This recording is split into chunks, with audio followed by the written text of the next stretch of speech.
Part 1. The Night Snow and Cries for Help. The wind howled across the Montana territory like a wounded animal, carrying with it the bite of winter that could freeze a man's breath in his lungs. Caleb Harlow pulled his coat tighter around his shoulders as he guided his horse through the deepening snow, the familiar weight of his tool satchel bumping against his leg with each step the mare took. The year 1881 had brought one of the harshest winters the mining town of Cedar Falls had seen, and tonight felt like it aimed to prove that point all over again.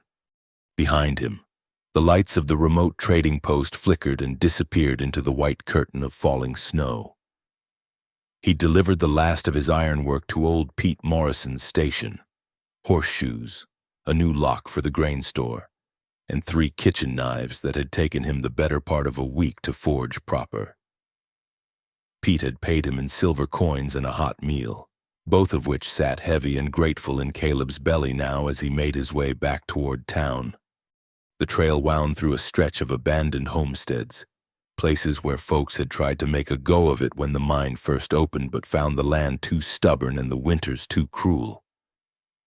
Most of the buildings stood empty now, their windows dark as dead eyes, roofs sagging under the weight of snow and broken dreams. Caleb had ridden this path 100 times before, knew every twist and turn even in weather like this. But something felt different tonight. Wrong. His mare, a steady bay named Molly, suddenly lifted her head and pricked her ears forward.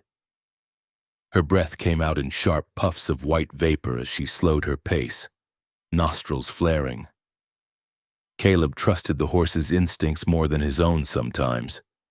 She'd kept him out of trouble with bears and wolves more than once over the years. "Easy, girl," he murmured, his voice barely audible over the wind. "What is it?" That's when he heard it. At first, it was just another sound carried on the wind, something that could have been branches creaking or the old timbers of a falling-down barn settling in the cold. But as Molly came to a complete stop, ears swiveling like a weather vane, Caleb heard it again. A human voice, weak and desperate, cutting through the storm like a knife through canvas. Someone was calling for help. Caleb dismounted quickly, his boots sinking into snow that came up past his ankles. The cold bit through his wool socks immediately, but he ignored it as he strained to listen. There, again, a woman's voice, hoarse and frightened, coming from somewhere off to his left where the old Brennan place sat dark against the hillside. He tied Molly's reins to a fence post and pulled his heavy coat tighter as he trudged through the snow toward the sound. The Brennan homestead had been empty for 3 years now, ever since consumption took the whole family one terrible spring. The house still stood, but the barn had partially collapsed, and the livestock pen was nothing but broken rails and rotting wood. The cries grew louder as he approached, and with them came another sound that made his blood run cold, low moaning, like someone in terrible pain. Caleb quickened his pace, his breath coming hard in the thin mountain air. What he found near the old livestock pen made him stop short, his heart hammering against his ribs. A woman hung tied to one of the few remaining fence posts. Her arms pulled back at a cruel angle, rope cutting into her wrists. Her dark hair had come loose from whatever pins had held it, hanging in frozen strands across a face that was swollen and bruised. Blood had dried on her split lip and traced a dark line down her chin to stain the front of her torn dress. She was young, maybe 25, and even through the damage Caleb could see she'd been pretty before someone had taken their fists to her. But she wasn't alone. An old man lay crumpled in the snow near her feet, his left arm bent at an unnatural angle. Despite what had to be terrible pain, he was trying to shield a boy, couldn't be more than 14 or 15, with his good arm. The kid was conscious but shaking violently, whether from cold or fear or both. "Please," the woman gasped when she saw Caleb approaching. Her voice was barely a whisper, raw from crying out, "Please help us." Caleb was already moving, pulling his knife from his belt. The rope around her wrists was thick and new. Someone had wanted to make sure she couldn't work herself free. He sawed through it quickly, catching her as she collapsed forward. She was lighter than he'd expected, all bones and determination under her torn clothes. "I've got you," he said quietly, surprised by how gentle his own voice sounded. He hadn't spoken to a woman with kindness in longer than he cared to remember. "You're safe now." The old man looked up at him with eyes clouded by pain but still sharp with intelligence. "Obliged, stranger," he wheezed. "Thought we were done for certain." "Can you stand?" Caleb asked, already knowing the answer. The old-timer's arm was clearly broken, and from the way he was breathing, Caleb suspected some ribs might be cracked too. "Don't think so," the man admitted. But the boy here, Benjamin, he's hurt but not too bad, just scared." The teenager, Benjamin, looked up at Caleb with wide eyes. There was a nasty bruise spreading across one side of his face, and his lip was split. But he seemed able to move all right. "Can you walk, son?" Caleb asked. Benjamin nodded quickly. "Yes, sir, I can walk." The wind picked up again, driving snow into their faces like tiny needles. The woman in Caleb's arms was barely conscious now, her body shaking with cold and shock. They needed warmth and shelter, and they needed it fast. "My place isn't far," Caleb said, making the decision without hesitation. "We need to get you all inside before this storm gets worse." He helped Benjamin to his feet, then carefully lifted the old man, who introduced himself through gritted teeth as Jacob Henley, onto his shoulder. The woman, who had managed to whisper that her name was Eliza Warren, he carried in his other arm. She weighed hardly anything at all, and the thought of what had been done to her made something dark and angry stir in his chest. The journey back to his workshop took longer than usual, with Caleb having to stop every few yards to adjust his grip on his passengers and check that Benjamin was keeping up. The boy proved tougher than he looked, following doggedly through the deepening snow without a word of complaint. Molly waited patiently where he'd left her, and Caleb managed to get Jacob and Eliza draped across the saddle while he and Benjamin walked alongside. The horse seemed to understand the urgency, picking her way carefully through the snow with her precious cargo. By the time they reached the workshop, the storm had intensified until Caleb could barely see his own hand in front of his face. His forge was built into the back of a sturdy log building that served as both his workplace and his home.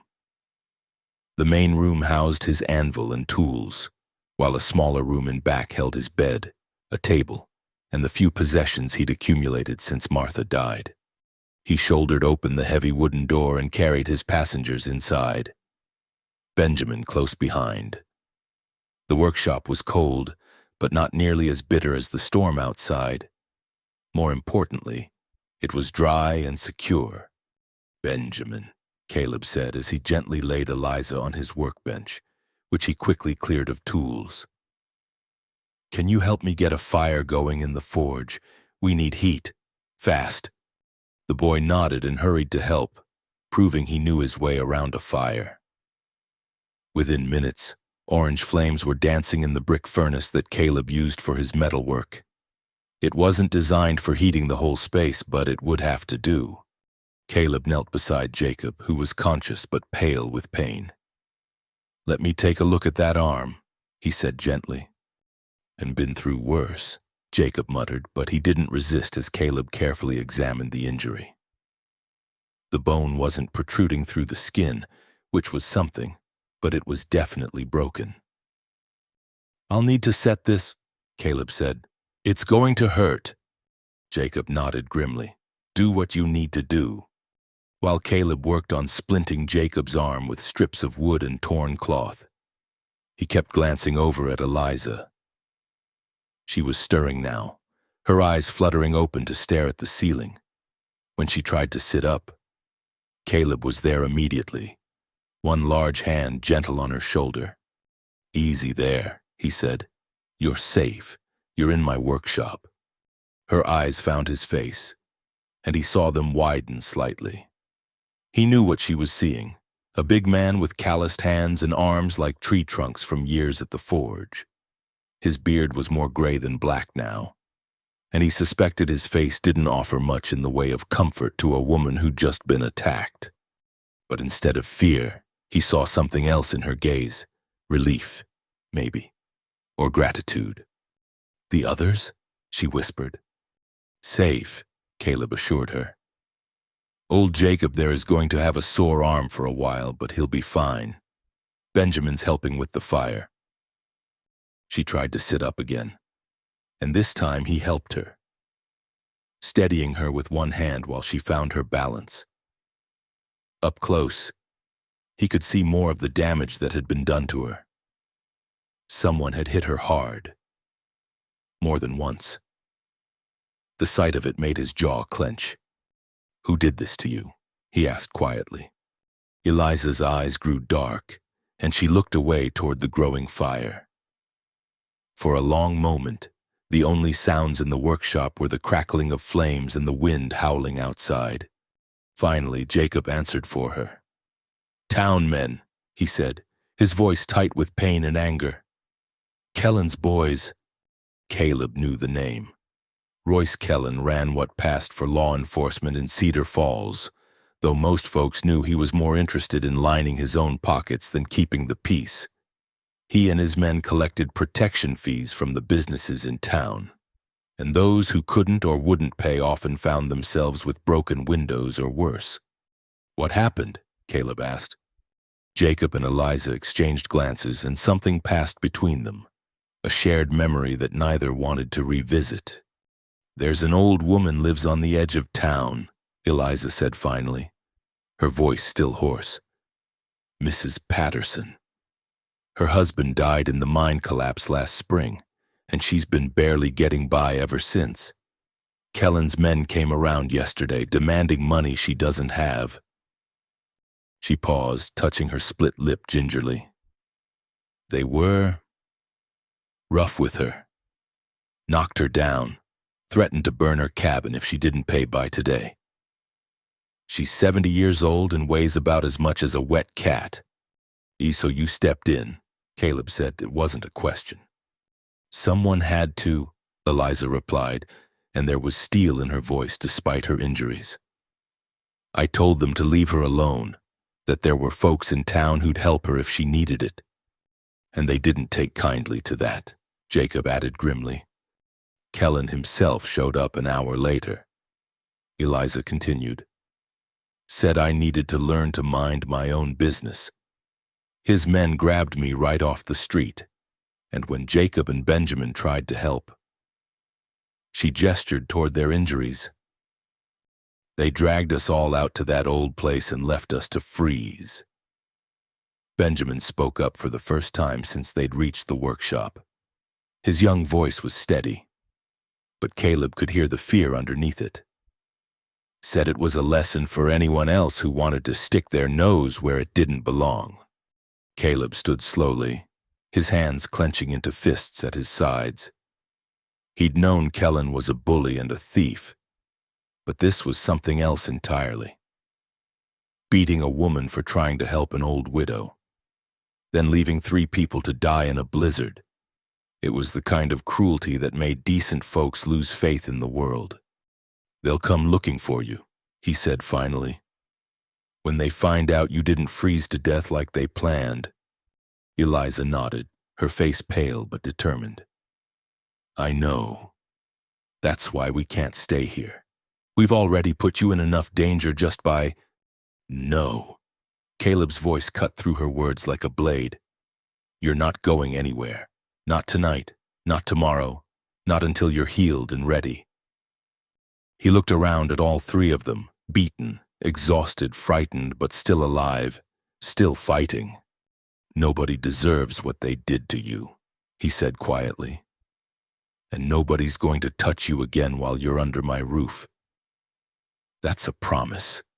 Outside, the wind continued to howl, and somewhere in town, Royce Kellen and his men were probably congratulating themselves on a job well done. They thought they'd eliminated a problem, taught the good people of Cedar Falls what happened when they tried to stand up for what was right. They had no idea that they'd just made the biggest mistake of their lives, because Caleb Harlow had made few promises in his life. But the ones he made, he kept. And he'd just promised to protect 3 people who'd shown more courage in one day than Kellen's bunch had in their entire miserable lives. The forge fire burned bright and warm, casting dancing shadows on the workshop walls. For the first time since his Martha had passed, Caleb's home had people in it again. Hurt people, scared people, but people who'd stood up when it mattered. He'd guard them with his life if he had to. And something told him he just might have to. Part 2. Pain Revealed. The firelight from the forge painted everything in shades of gold and amber, casting long shadows that danced across the rough timber walls of Caleb's workshop. The heat had begun to drive the bitter cold from the air, though it would be hours before the space felt truly warm.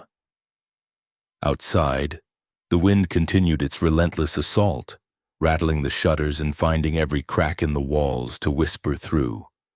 Caleb moved with the quiet efficiency of a man accustomed to working alone.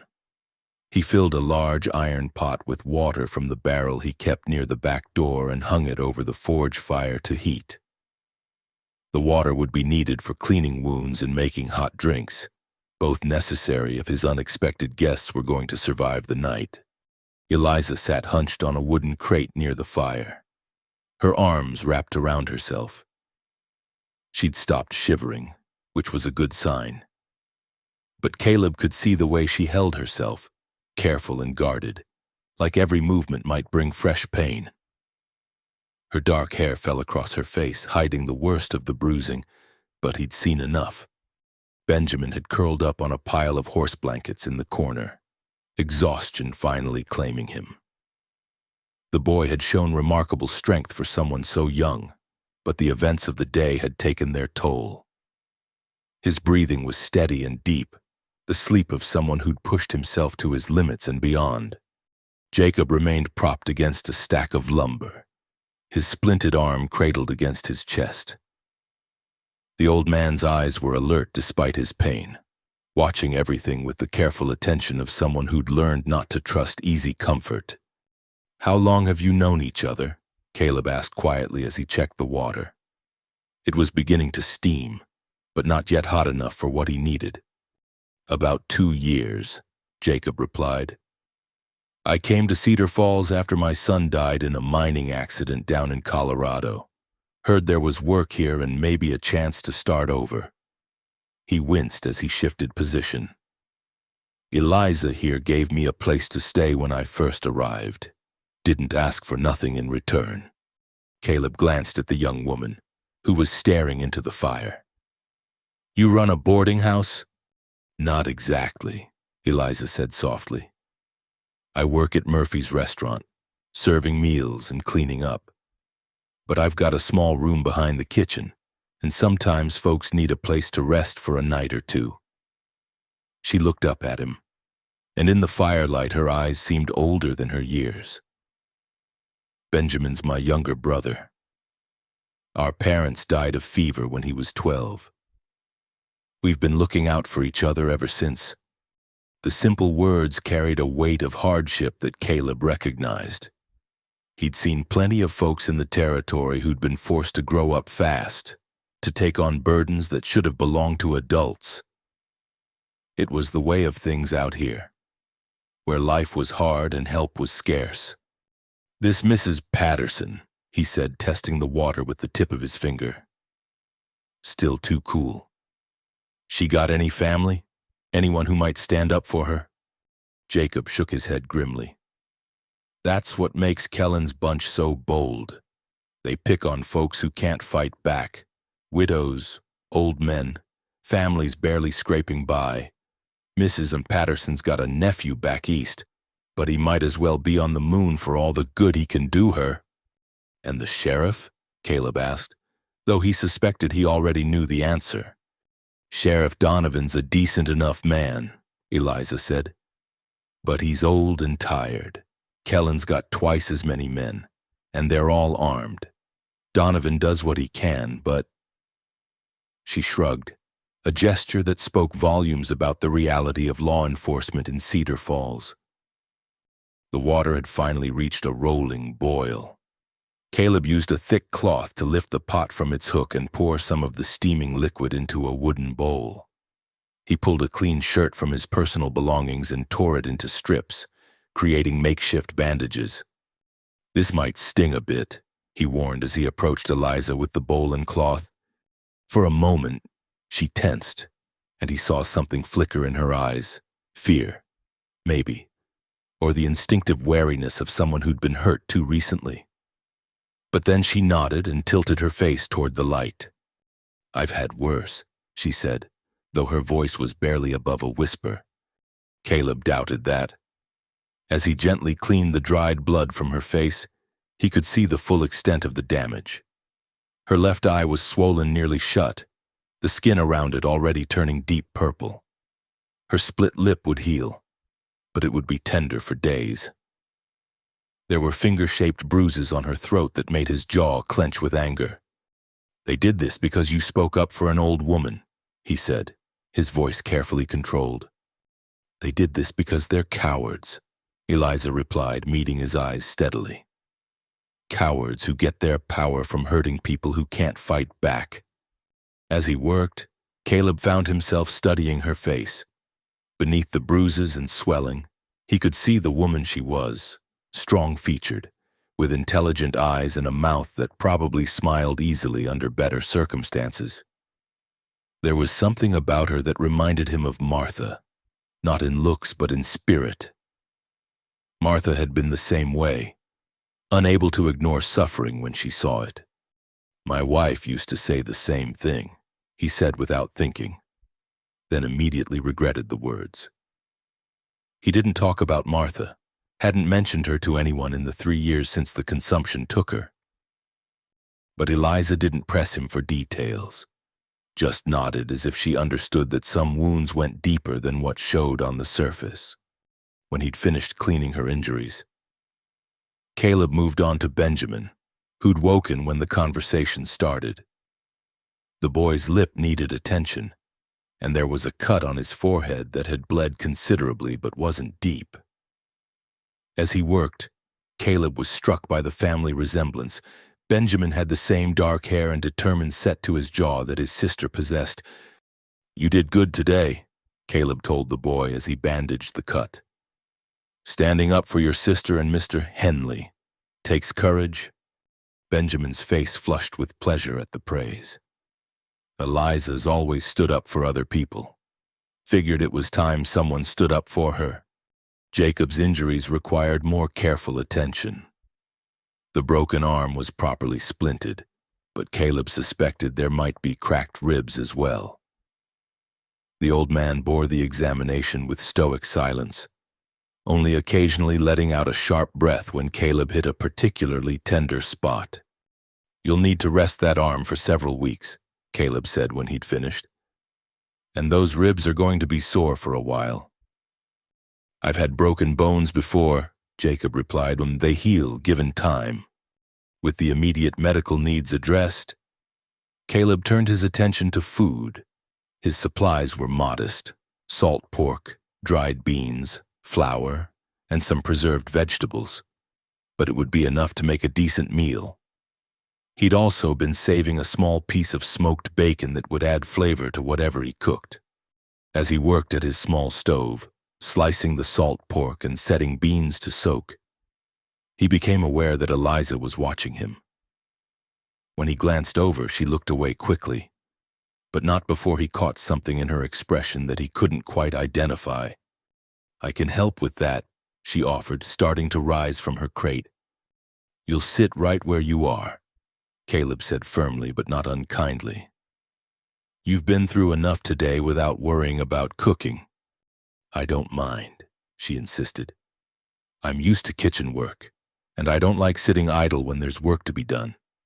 Something in her tone made him pause. He turned to look at her more carefully, noting the way she held herself. the defensive set of her shoulders. How long had it been since someone had taken care of her instead of the other way around? "When's the last time you had a full meal?" he asked gently. Eliza's cheeks colored slightly. "We ate yesterday morning," she said. Before everything happened. That meant they'd gone nearly 2 days without food. No wonder she looked so thin. Caleb felt another surge of anger at Kellen and his men. It was one thing to rough up people who crossed them, but leaving them to starve and freeze was something else entirely. "Well then," he said, returning to his cooking with renewed purpose, "we'll make sure you get something substantial in your stomachs." As the salt pork began to sizzle and fill the workshop with its savory aroma, Caleb found himself stealing glances at his guests. They sat quietly, Benjamin leaning against his sister's shoulder while Jacob dozed fitfully against his lumber pile. The fire painted them all in warm light, making them look like a family gathered around a hearth instead of 3 strangers who'd been beaten and left to die. It had been a long time since his workshop had held voices other than his own.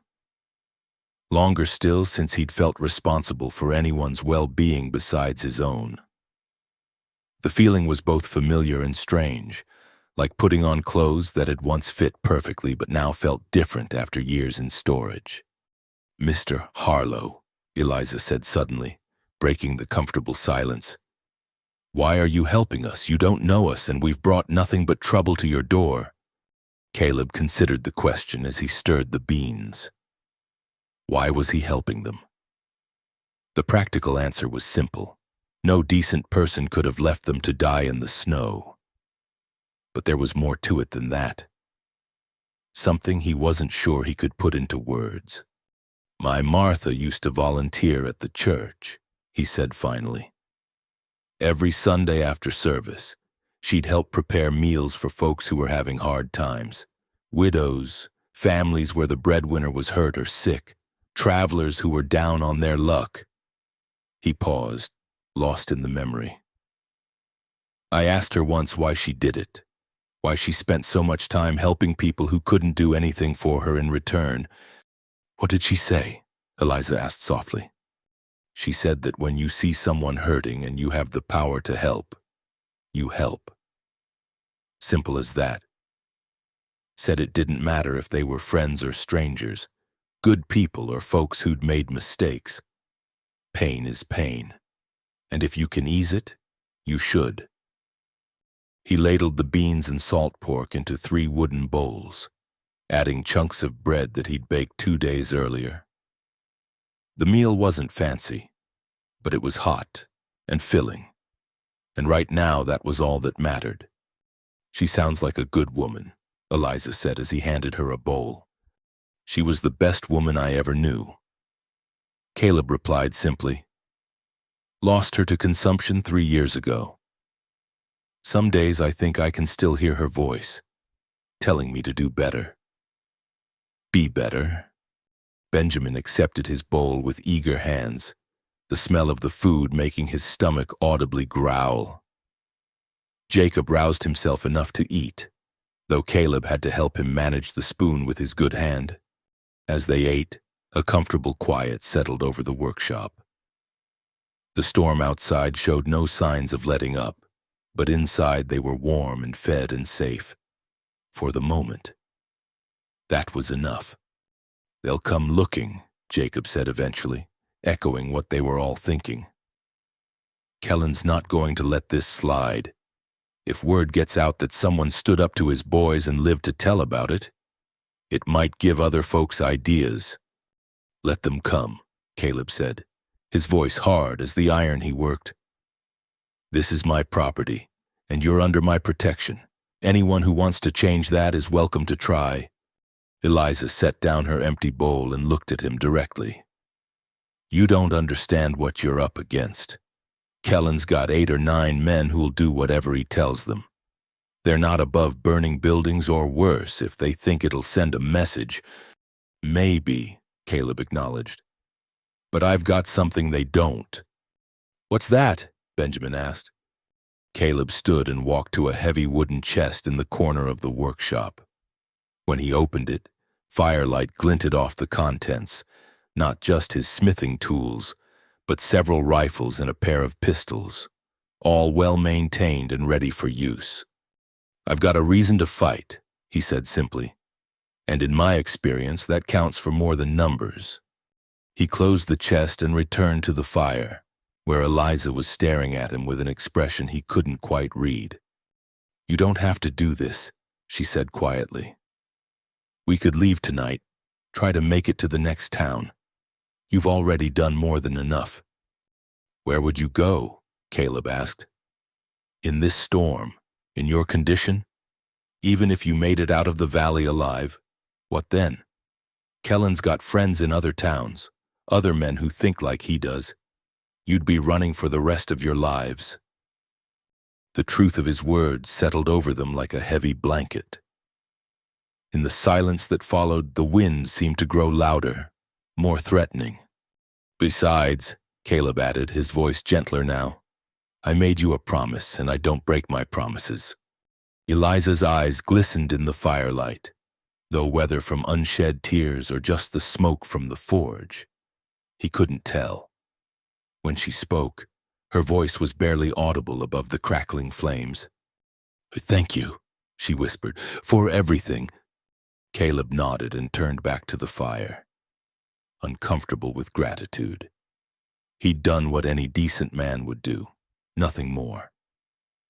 But as he banked the coals for the night and prepared makeshift beds for his guests, he couldn't shake the feeling that this was just the beginning, somewhere in town. Royce Kellen was probably drinking whiskey and celebrating what he thought was a successful lesson delivered. He had no idea that his intended victims were alive and safe, or that they were now under the protection of a man who'd lost everything once and had no intention of losing anything ever again. The storm would end eventually, and when it did, there would be a reckoning. Caleb had made sure of that the moment he'd cut the ropes and carried 3 beaten strangers into his home. As he settled into his own bedroll near the forge, listening to the quiet breathing of his guests, he found himself thinking of Martha's words about helping those who hurt. She'd been right, as she usually was, but she'd never mentioned what happened when helping meant fighting. He supposed he'd find out soon enough. Part 3. Shadows from Town. The storm had blown itself out sometime before dawn, leaving behind a world transformed by snow. Sunlight streamed through the workshop's single window, casting everything in brilliant white and creating tiny rainbows in the frost that had formed on the glass during the night. The silence was profound after the howling wind, broken only by the occasional creak of timber settling in the cold and the soft sounds of people beginning to stir. Caleb had been awake for an hour, stoking the forge fire and preparing coffee over the coals. He'd learned long ago that sleep came easier to a man who knew his responsibilities were met. And last night those responsibilities had included 3 people who depended on him for their very lives. The weight of that trust sat heavy on his shoulders. But it wasn't unwelcome. For too long, he'd had nothing to protect except his own solitude. Eliza was the first to wake fully, her eyes opening to track the movement of light across the ceiling before settling on Caleb's broad back as he worked at the fire. The swelling in her face had gone down some during the night, though the bruises had darkened to deep purples and blues. When she tried to sit up, she couldn't quite suppress a soft gasp of pain. "Easy," Caleb said without turning around. "Take your time. Coffee's almost ready." She managed to prop herself up on the makeshift bed he'd arranged for her, taking stock of her body's complaints. Everything hurt, but it was the kind of hurt that meant healing rather than further damage. Across the workshop, Benjamin was still curled in his blankets, but his breathing had the regular rhythm of genuine rest rather than the fitful dozing of someone in pain. Jacob, however, was wide awake and watching the door with the alertness of a man who'd learned not to trust in safety. How long before they come looking? The old man asked quietly. Caleb poured coffee into 3 tin cups, the bitter aroma filling the workshop with something approaching comfort. Soon, he said simply. Maybe today, maybe tomorrow. Depends how confident they are that you died in the storm. He handed Eliza a cup, noting how carefully she held it with both hands to steady the slight tremor that remained from the previous night's ordeal. The coffee was strong and hot, and he watched some of the tension leave her shoulders as the warmth spread through her. There's something you should know, she said after taking a sip. About why Kellen targeted Mrs. Patterson specifically. Caleb settled onto a wooden stool, his own coffee steaming in the cold air. I'm listening. Her late husband, Thomas Patterson, was the mine foreman before he died in that collapse. He'd been asking questions about safety conditions, suggesting that corners were being cut to increase profits. Eliza's voice was steady, but Caleb could hear the anger underneath. The mine's owned by Eastern investors, but Kellen's the one who handles their local interests. Thomas was becoming a problem. You think the collapse wasn't an accident? Jacob asked, though his tone suggested he already suspected the answer. I think Thomas Patterson knew too much, and then he was dead. And now his widow can't pay protection money she shouldn't have to pay in the first place. Eliza met Caleb's eyes. Standing up for her wasn't just about helping an old woman. It was about standing up to the whole rotten system. The implications settled over them like morning frost. If Kellen was willing to arrange mining accidents to silence inconvenient voices, 3 people who'd witnessed his brutality represented more than just an embarrassment. They were evidence of his methods, living proof of what happened to those who crossed him. All the more reason they'll come, Caleb said. Can't have witnesses walking around as if summoned by his words. The sound of approaching horses drifted through the morning air. Multiple riders, moving at a deliberate pace rather than the urgent gallop of travelers in distress. Caleb was on his feet immediately, moving to the window with the fluid motion of a man accustomed to potential danger. 5 men sat their horses in the snow outside his workshop, their breath and that of their mounts creating small clouds in the crystalline air. Caleb recognized 2 of them, Frank Morrison, who'd worked as Kellen's enforcer for the past year, and Danny Walsh, a young man who'd fallen in with the wrong crowd after his father died owing money to the wrong people. The others were faces he'd seen around town but couldn't put names to, but it was the man in the center who commanded attention. Royce Kellen sat his horse like a king surveying his domain, wrapped in an expensive coat that had probably cost more than most folks in Cedar Falls made in a month. He was a handsome man in his early 40s, with the kind of easy smile that fooled people into trusting him right up until he showed them what he really was. "Harlow," Kellen called out, his voice carrying easily in the still air. "Need to have a word with you." Caleb moved away from the window, his mind already calculating distances and angles. His rifle leaned against the wall near the forge, loaded and ready. The pistol on his hip was familiar weight, balanced for quick draw if needed. But 5 men were long odds, even for someone with his advantages of position and motivation. "I stay low and keep quiet," he told his guests. "Let me handle this." Eliza started to protest, but Caleb silenced her with a look. "This isn't about courage," he said firmly. "It's about tactics. They don't know for certain you're here, and I'd like to keep it that way for now." He opened the door and stepped outside, pulling it closed behind him. The cold hit him like a physical blow after the warmth of the workshop, but he ignored it as he walked into the yard. Snow crunched under his boots, and he was acutely aware that any sudden movements might prompt gunplay from men who were already on edge. "Kellen," he said by way of greeting, his voice carefully neutral. "Little early for social calls, isn't it?" Nothing social about this, Harlow. Kellen's smile never wavered, but his eyes were cold as the snow around them. Had some trouble in town yesterday. 3 people went missing, and we're trying to track them down. Missing? Caleb kept his expression blank. That's unfortunate. Storm like we had last night. Folks caught out in the open wouldn't stand much chance. Exactly what we're afraid of. Kellen agreed, though his tone suggested he wasn't afraid of anything of the sort. One of them was a young woman named Eliza Warren. Works at Murphy's restaurant. The other 2 were an old man and a boy. You wouldn't have seen them, would you? The question hung in the air between them, loaded with implications. Caleb took his time answering, using the silence to study the men arrayed before him. Frank Morrison's hand rested casually on his gun butt, while Danny Walsh looked uncomfortable, as if he wasn't entirely sure what he'd gotten himself into. I can't say that I have, Caleb said finally. Been holed up in my workshop since yesterday afternoon waiting out the storm. Haven't seen much of anything except snow. Mind if we take a look around? Kellen asked, though the phrasing made it clear this wasn't really a request. Just to put our minds at ease. These are dangerous times, and we'd hate for anything to happen to good folks like yourself.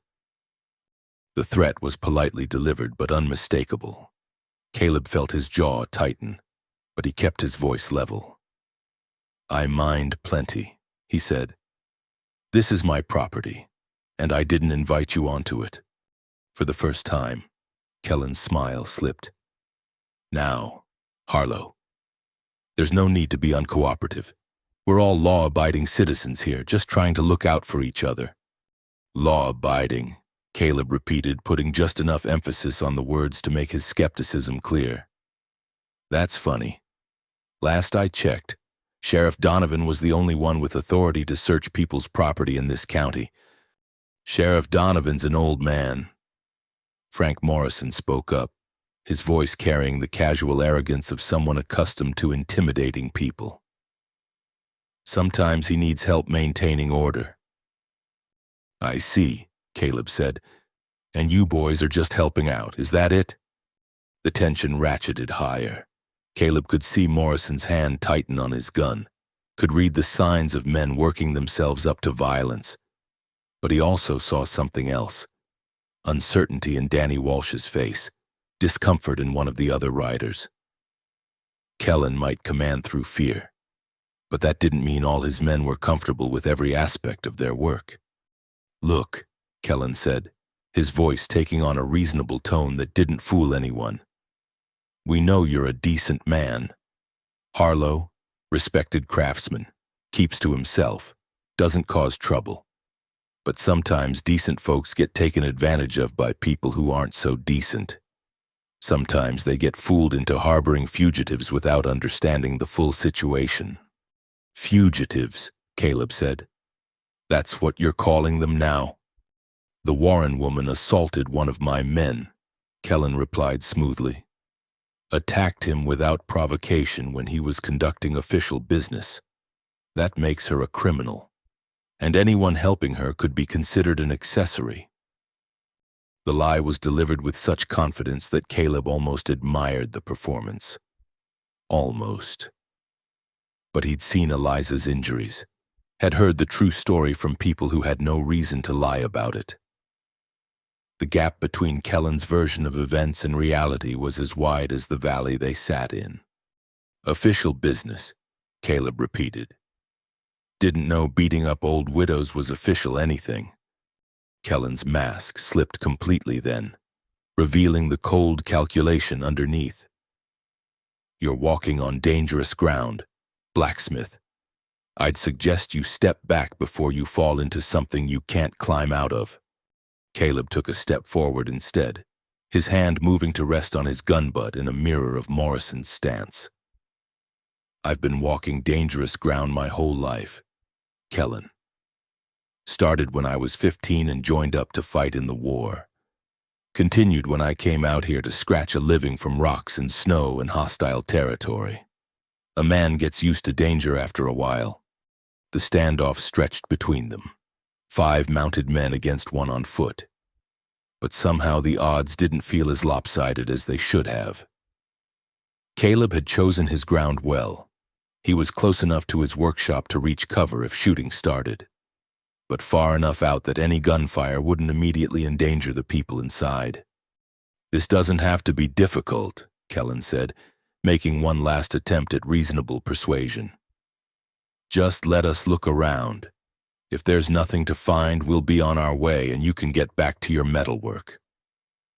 "And if you do find something?" Caleb asked. "And then we'll take care of our business and leave you out of it." The promise was worthless, and they both knew it. If Kellen's men found Eliza, Jacob, and Benjamin, there would be no witnesses left to tell what happened here.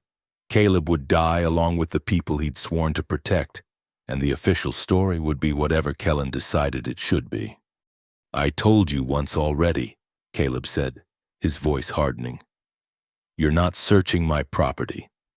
If you want to come back with Sheriff Donovan and a proper warrant, we can talk. Otherwise, I suggest you move along."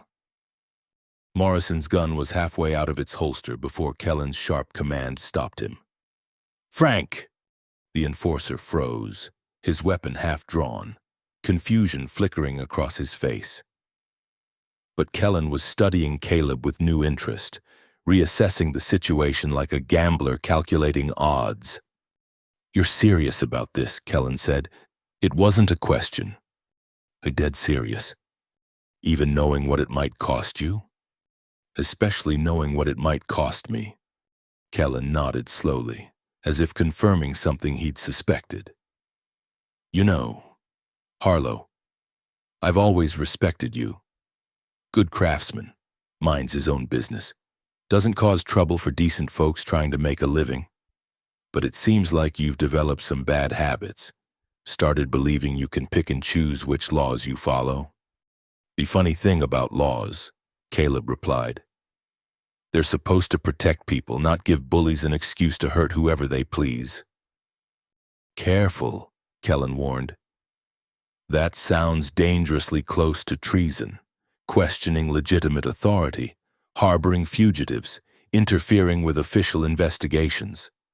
A man could find himself in serious legal trouble with that kind of attitude." "Could be," Caleb agreed.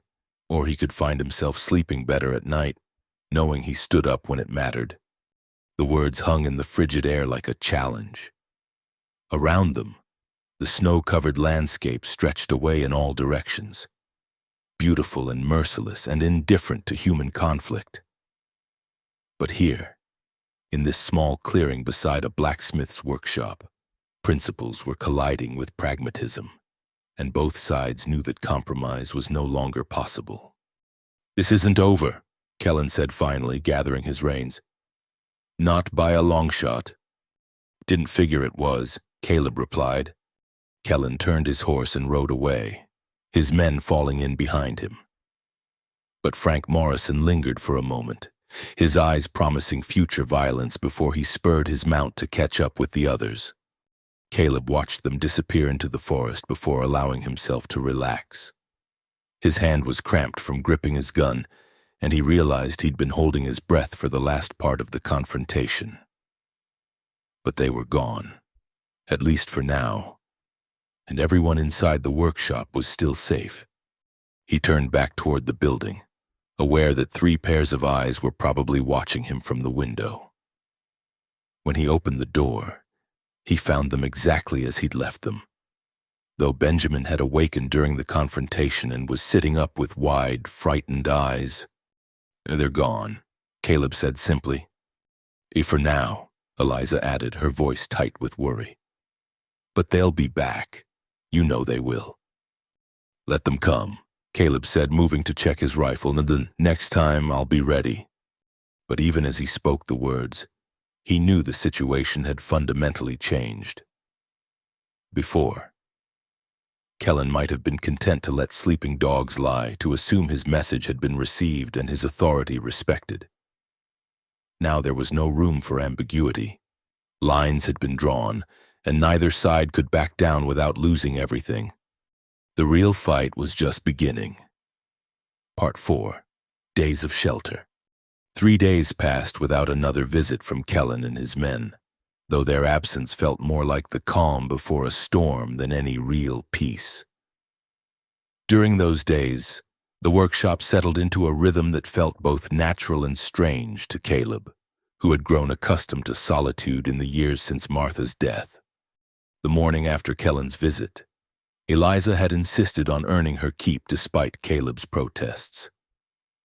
She moved carefully, favoring her ribs and one shoulder that had been wrenched during her ordeal, but her hands were steady as she took over the cooking duties. The first meal she prepared, biscuits from scratch and eggs from the chickens that scratched around behind the workshop, was better than anything Caleb had eaten in months. "You don't have to do this," he told her as she kneaded dough for the evening's bread. Her sleeves rolled up to reveal arms that were stronger than they looked. "I know," she replied, not looking up from her work. "But I've been taking care of myself and Benjamin for years. Sitting idle makes me feel useless, and I've had enough of feeling useless lately."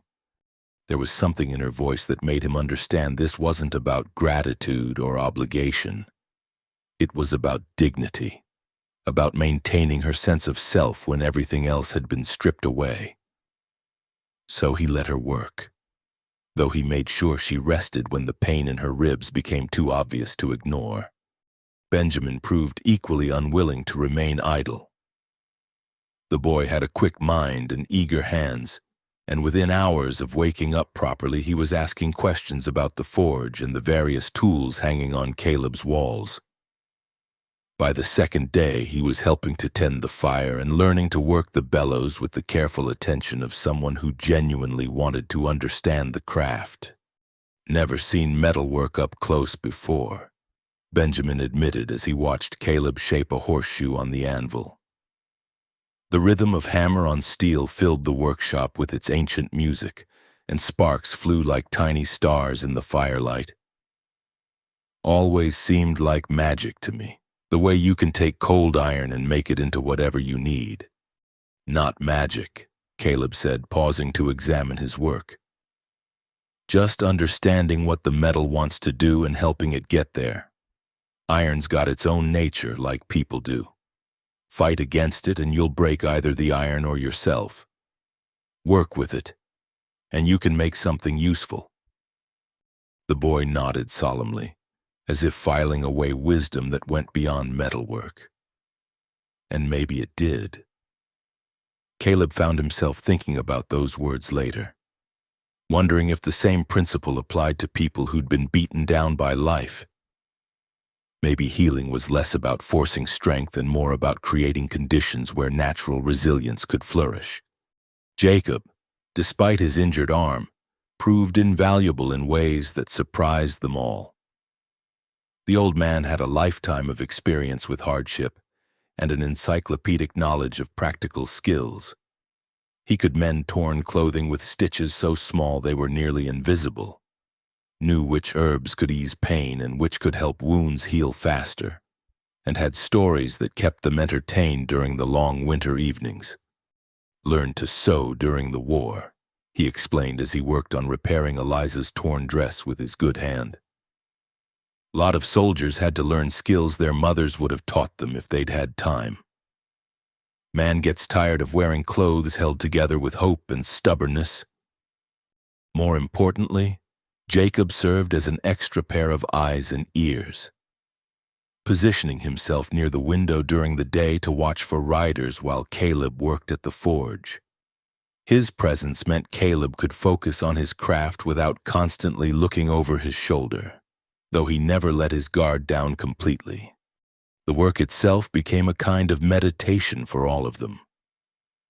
There was something soothing about the routine tasks, keeping the fire fed, working metal into useful shapes, preparing meals, mending clothes, simple actions that created order out of chaos, purpose out of uncertainty. On the third morning, As Eliza stirred oatmeal over the fire and Benjamin worked the bellows for a small knife Caleb was forging, she broke the comfortable silence with a question that had obviously been weighing on her mind. "Tell me about Martha," she said quietly. Caleb's hammer paused mid-swing. He'd mentioned his late wife twice now, but hadn't spoken about her in any detail. For 3 years, her memory had been a private thing, too precious and painful to share with strangers. But these people weren't strangers anymore, were they? He began, then stopped, trying to find words adequate to the task. She was everything good about this hard world, saw the best in people even when they couldn't see it in themselves. He set down his hammer and pulled the knife from the fire, examining the way the steel glowed in the orange heat. Met her in Kansas, just after the war ended. I was heading west with nothing but a set of tools and a half-broken horse, and she was traveling with a family that had taken her in after her parents died. "Love at first sight?" Benjamin asked with the curiosity of youth. Caleb smiled at the memory. "More like mutual stubbornness. She thought I was a rough character who needed civilizing, and I thought she was a city girl who'd never last a month on the frontier. We were both wrong." Eliza had stopped stirring the oatmeal, listening with the focused attention of someone who understood that love stories were rare and precious things in their harsh world. "She convinced me to settle here instead of pushing on to California." Caleb continued. "Said this valley had good water and good soil, and that it needed people who were willing to build something lasting instead of just passing through." He plunged the hot knife into a bucket of water, where it hissed and steamed. "Turned out she was right about that, too." "How long were you married?" Eliza asked gently. 15 years. Built this workshop together, cleared the land, planted the garden she always wanted. She kept chickens and I kept the forge, and somehow we made it work." His voice grew quieter. "The consumption took her slow. Gave us time to say goodbye, but that almost made it worse." Jacob looked up from the shirt he was mending. "That's why you help folks," he said. It wasn't a question. "Partly," Caleb admitted, "but mostly because she was right about people deserving help when they need it. World's hard enough without us making it harder for each other." The conversation drifted to other topics after that, but something had shifted in the atmosphere of the workshop. It felt more like a home now, less like a temporary shelter. They were becoming something that none of them had expected, a family of choice, bound together by circumstance but held together by growing trust and affection.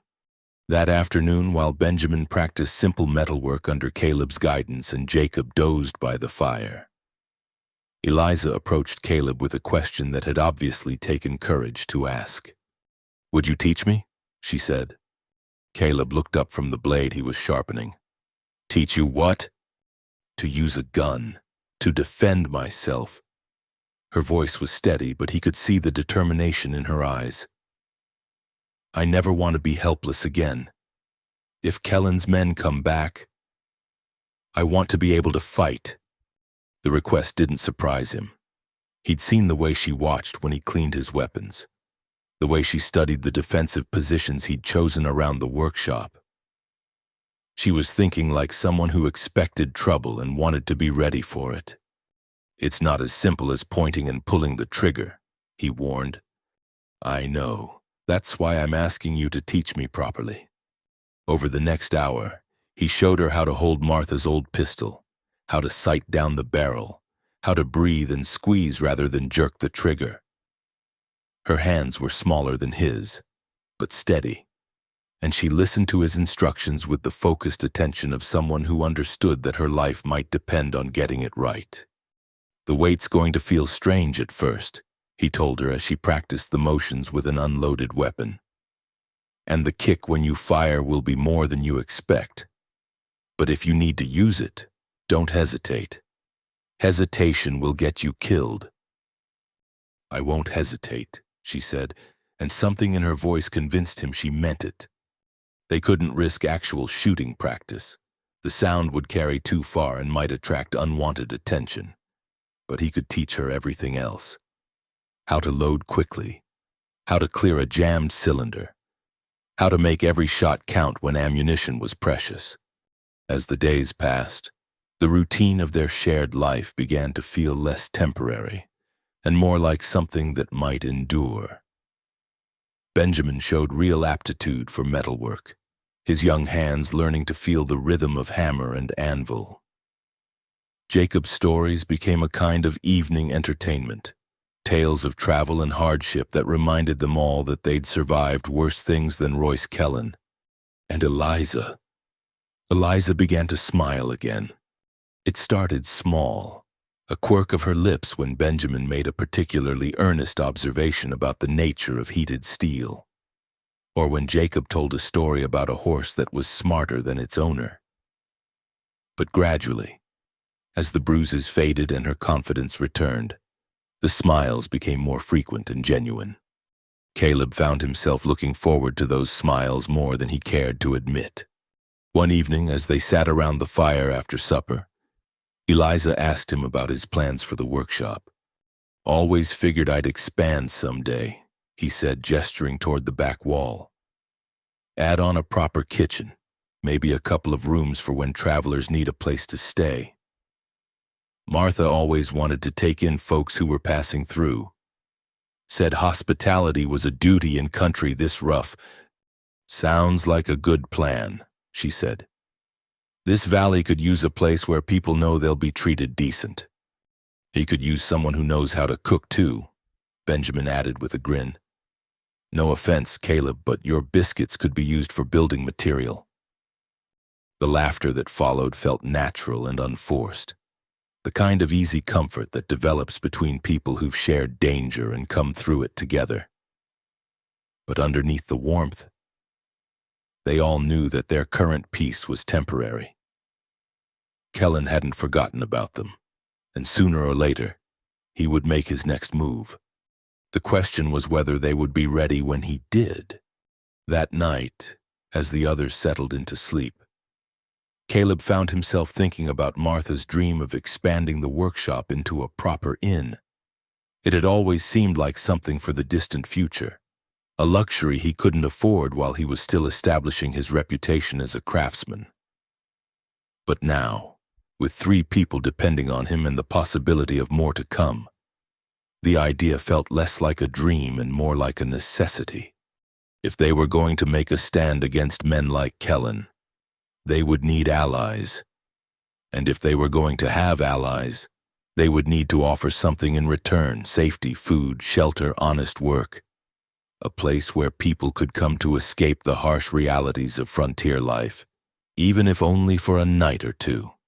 Outside, the wind whispered through the pine trees, carrying with it the promise of more snow. But inside the workshop, the fire burned warm and steady, and 4 people who had found each other in the darkest of circumstances slept the deep sleep of those who know they are not alone. Tomorrow would bring its own challenges, and eventually those challenges would come with guns and violence and hard choices. But tonight, they were safe, and they were together. And sometimes that was enough to build a future on. The forge fire glowed like a promise in the darkness, and somewhere in its dancing flames, Caleb thought he could see the shape of the life Martha had always believed was possible. A life where strength was used to protect rather than exploit, where strangers could become family, and where even the hardest country could be made to bloom with kindness. It was worth fighting for. It was worth everything. Part 5. Storm of Violence.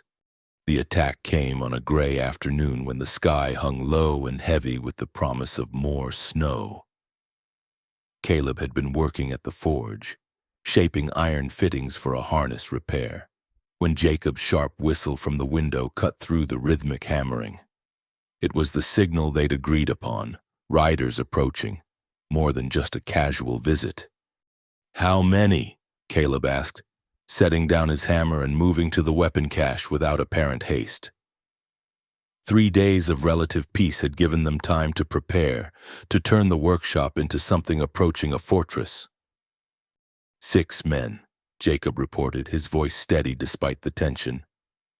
Coming from the south trail, moving careful-like, spread out in a line. Caleb nodded grimly. Kellen had learned from their last encounter, was approaching this like a military operation rather than a casual intimidation visit. The careful spacing meant they were expecting resistance, prepared for a fight. "Eliza Benjamin," he called quietly, "time to go below." The past few days had been spent not just in companionable work, but in preparation. Caleb had cleared out a storage area beneath the workshop floor, accessible through a trap door hidden under a pile of scrap metal. It wasn't much, just a root cellar really, but it was concealed and defensible.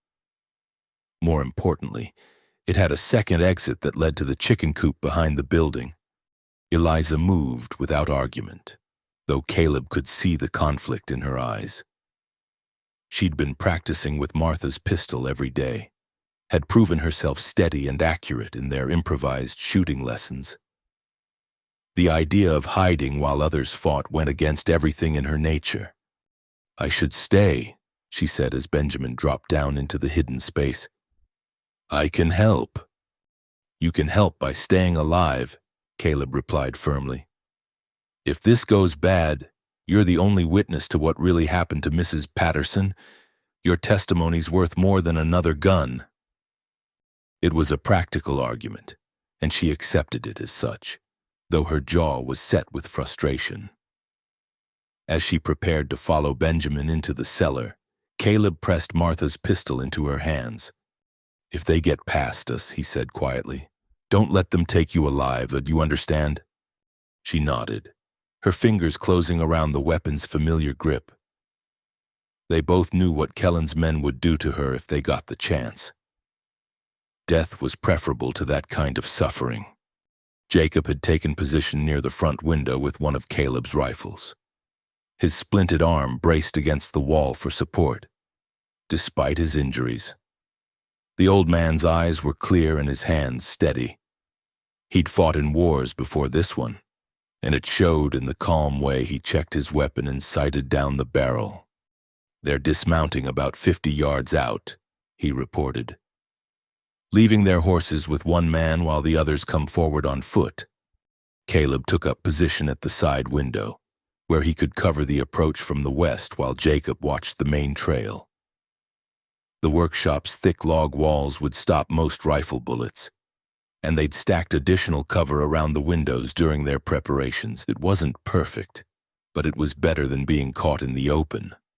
Outside, the afternoon light was fading fast, though it was still too early for full darkness. The approaching men would be visible against the snow, but so would anyone defending the building. Caleb found himself wishing for a few more hours of daylight, or alternatively for full dark that might give them additional advantages. "Harlow," the voice carried easily across the snow. Frank Morrison by the sound of it, though Caleb couldn't see him yet. "We know they're in there. Send them out and we'll make this quick." Caleb didn't bother responding. There was nothing to be gained by conversation now, and every word would give away his position. Instead, he waited, watching for movement among the trees that surrounded his property. A shadow shifted near the woodpile, too deliberate to be wind-caused. Caleb tracked it with his rifle barrel, waiting for a clear shot. The man emerged from cover for just a moment, and Caleb fired. The crack of the rifle echoed across the valley, and the shadow dropped behind the woodpile with a cry of pain. Not a killing shot, but enough to let them know this wouldn't be the easy victory they'd expected.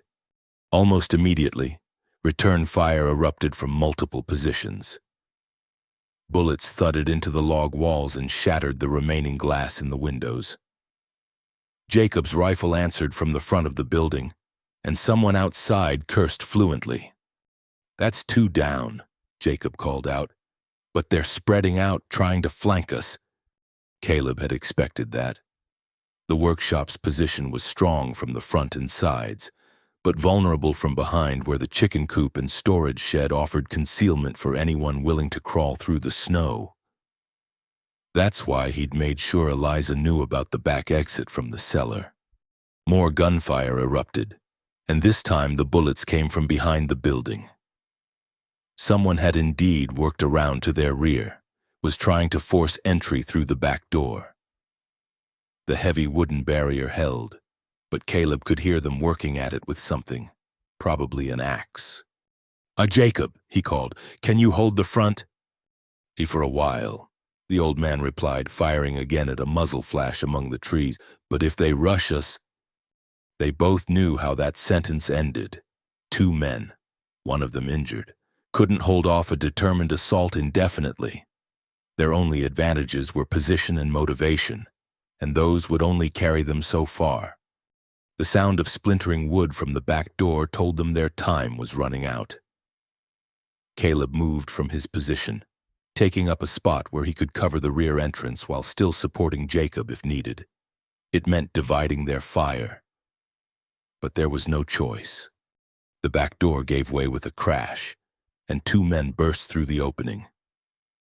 Caleb's first shot took the leader in the shoulder, spinning him around and sending him crashing into his companion. The second man recovered quickly, bringing his rifle to bear, but Caleb was already moving. The workshop erupted into chaos.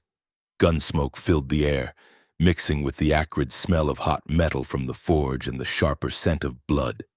Men shouted and cursed, weapons roared, and somewhere in the middle of it all, Caleb fought with the methodical precision of someone who'd learned violence as a trade.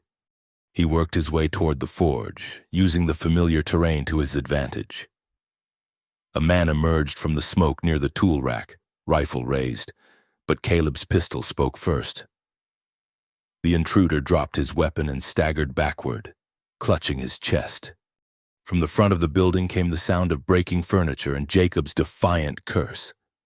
The old man was still fighting, but the sound suggested he was being overwhelmed. Caleb started in that direction, but movement near the trap door stopped him cold. Frank Morrison had found their hiding place. He was bent over the concealed entrance, working at the metal scraps that hid it. As Caleb watched, the enforcer succeeded in pulling away enough debris to reveal the wooden panel beneath. "Found them," Morrison called out triumphantly. "They're hiding in a hole like rats." Caleb's blood turned to ice. Morrison was too close to the trap door for a safe shot, and one stray bullet could kill the people he was trying to protect. But if Morrison opened that door— The decision made itself. Caleb holstered his pistol and grabbed a hammer from the workbench, the familiar weight solid and reassuring in his hand. He crossed the smoke-filled room in 3 quick strides, bringing the tool down on Morrison's skull with all the force he could muster. The enforcer collapsed without a sound, his body sprawling across the trap door. But the victory was short-lived. Another man appeared from the smoke, rifle already aimed at Caleb's back. There was no time to turn, no chance to defend himself. The shot never came. Instead, the man staggered forward, a look of surprise on his face, before collapsing face first into the scattered tools. Behind him stood Eliza, Martha's smoking pistol in her steady hands. "I heard Morrison's voice," she explained quickly. "Figured you might need help." There was no time for gratitude or recriminations. The sounds from the front of the workshop had grown ominous, too quiet, which probably meant Jacob was either down or out of ammunition. They needed to regain control of the situation, and fast. "You stay low," Caleb told Eliza as he reloaded his weapons. "And watch that back door." He made his way toward the front of the building, stepping carefully over the debris of their interrupted life. The workshop looked like a battlefield now, with overturned furniture, scattered tools, and dark stains on the wooden floor that spoke of violence and pain. Jacob was down but alive, propped against the wall with his good hand pressed against a wound in his side.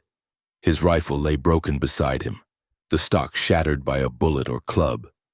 But his eyes were alert, and he managed a weak smile when he saw Caleb approaching. "Got 3 of them," he whispered, but lost count after that. Through the shattered front window, Caleb could see movement in the gathering dusk. At least 2 men were still active outside, probably regrouping for another assault. The question was how many reinforcements Kellen might have waiting in reserve. Benjamin," Caleb called softly toward the trapdoor. "You hurt?" "No, sir," came the muffled reply. "Scared, but not hurt." "Good. Stay put until I tell you different." A new voice called from outside, one Caleb didn't recognize. "Harlow, we've got you surrounded. Give up now and we'll make it quick." The offer was meaningless, of course. Kellen's men had already shown they weren't interested in prisoners. But it did tell him something useful. They were uncertain about the situation inside the workshop. Didn't know how many defenders were still active. Time to give them something to think about. Caleb moved to a different window, one that offered a clear view of the trail where they'd left their horses. The animals were nervous, pulling at their reins and whinnying softly at the smell of gunpowder and blood. More importantly, they represented the attacker's primary means of escape. He took careful aim and fired, the bullet cutting through the leather tether that held the lead horse. The animal bolted immediately, and its panic spread to the others. Within moments, all 6 horses were scattered across the snow-covered landscape, some disappearing entirely into the gathering darkness. "Now you're afoot like the rest of us," Caleb called out. "Long walk back to town in this weather." The response was a furious volley of gunfire that shattered what remained of the workshop's windows and chewed splinters from the log walls. But the shots were poorly aimed, fired in anger rather than with tactical precision. Kellen's men were frustrated, maybe starting to panic themselves. That was good. Panicked men made mistakes. As if to prove the point, one of the remaining attackers broke cover near the woodpile, sprinting toward the building in what looked like a desperate attempt to rush the front door. Caleb tracked him carefully, leading the target just enough to account for the running man's speed. The rifle bucked against his shoulder, and the runner tumbled forward into the snow, where he lay motionless. Silence fell over the battlefield like a heavy blanket. No more shots, no more shouting. Just the whisper of wind through the pines and the soft sounds of someone breathing heavily. Caleb waited, rifle ready, scanning the tree line for any sign of movement. Minutes passed. Then, from somewhere in the distance, came the sound of boots crunching through snow, someone retreating at a rapid pace. The survivors were pulling back, abandoning their assault in favor of regrouping somewhere safer. "You think they're gone?" Eliza asked, emerging from her position near the back door. "For now," Caleb replied, though he didn't lower his weapon. "But they'll be back. Kellen can't let this stand." He was right, of course. This had been more than just a failed attack. It had been a humiliation. Kellen's reputation for invincibility had been shattered along with the workshop's windows. Word would spread, and other people who'd been cowed by fear might start getting ideas about resistance. That made them more dangerous than ever. But for the moment, they were alive, and they'd proven that Royce Kellen and his men weren't invincible. Sometimes that was enough to build hope on. In the smoking ruins of what had been a peaceful workshop, 4 people who'd found family in the most unlikely circumstances began the work of survival once again. Outside, darkness was falling fast, and somewhere in that darkness, their enemies were planning their next move. But they'd survived the storm of violence, and that meant they could survive whatever came next. It would have to be enough. Part 6. The unexpected counterattack. The silence that followed the gunfight was deceptive, heavy with the kind of tension that comes before thunder. Caleb kept his rifle ready as he moved around the workshop, checking on his companions and assessing the damage. The building looked like it had been through a tornado. Furniture overturned, tools scattered, bullet holes decorating the log walls like deadly constellations. Jacob's wound was bleeding steadily but didn't appear life-threatening. The bullet had carved a furrow along his ribs without penetrating deeply. More painful than dangerous if they could keep it clean. Eliza worked with steady hands to bandage the injury. Her earlier training as a restaurant worker apparently including some basic medical knowledge. "We can't stay here," she said quietly as she tied off the bandage. "They'll be back with more men, and next time they won't underestimate us." Caleb nodded grimly. The workshop's defensive advantages had been neutralized by the attack. Too many windows were broken. Too much cover had been destroyed. If Kellen returned with a dozen men instead of 6, the outcome would be very different. "There's the old mining camp up in the hills," Benjamin suggested. "Been abandoned for 2 years, but the buildings are still solid and might be easier to defend. Or easier to trap us in," Jacob pointed out, wincing as he tried to find a comfortable position. "Mountain camps only got one way in and out, usually," before anyone could respond. A new sound drifted through the broken windows, horses approaching at speed, but from a different direction than Kellen's men had taken. Multiple riders, moving fast but not trying to conceal their approach. Caleb was at the window immediately, rifle raised, though he wondered grimly how many more attacks they could survive. What he saw made him lower his weapon in surprise. 8 riders were approaching the workshop, but these weren't Kellen's men. Caleb recognized most of them, miners, shopkeepers, even old Murphy who ran the restaurant where Eliza worked. They were armed with an assortment of weapons ranging from hunting rifles to pickaxes, and their faces carried the grim determination of people who'd finally decided they'd had enough. Leading them was someone Caleb hadn't expected to see, Sheriff Donovan, his weathered face set in lines of long overdue anger.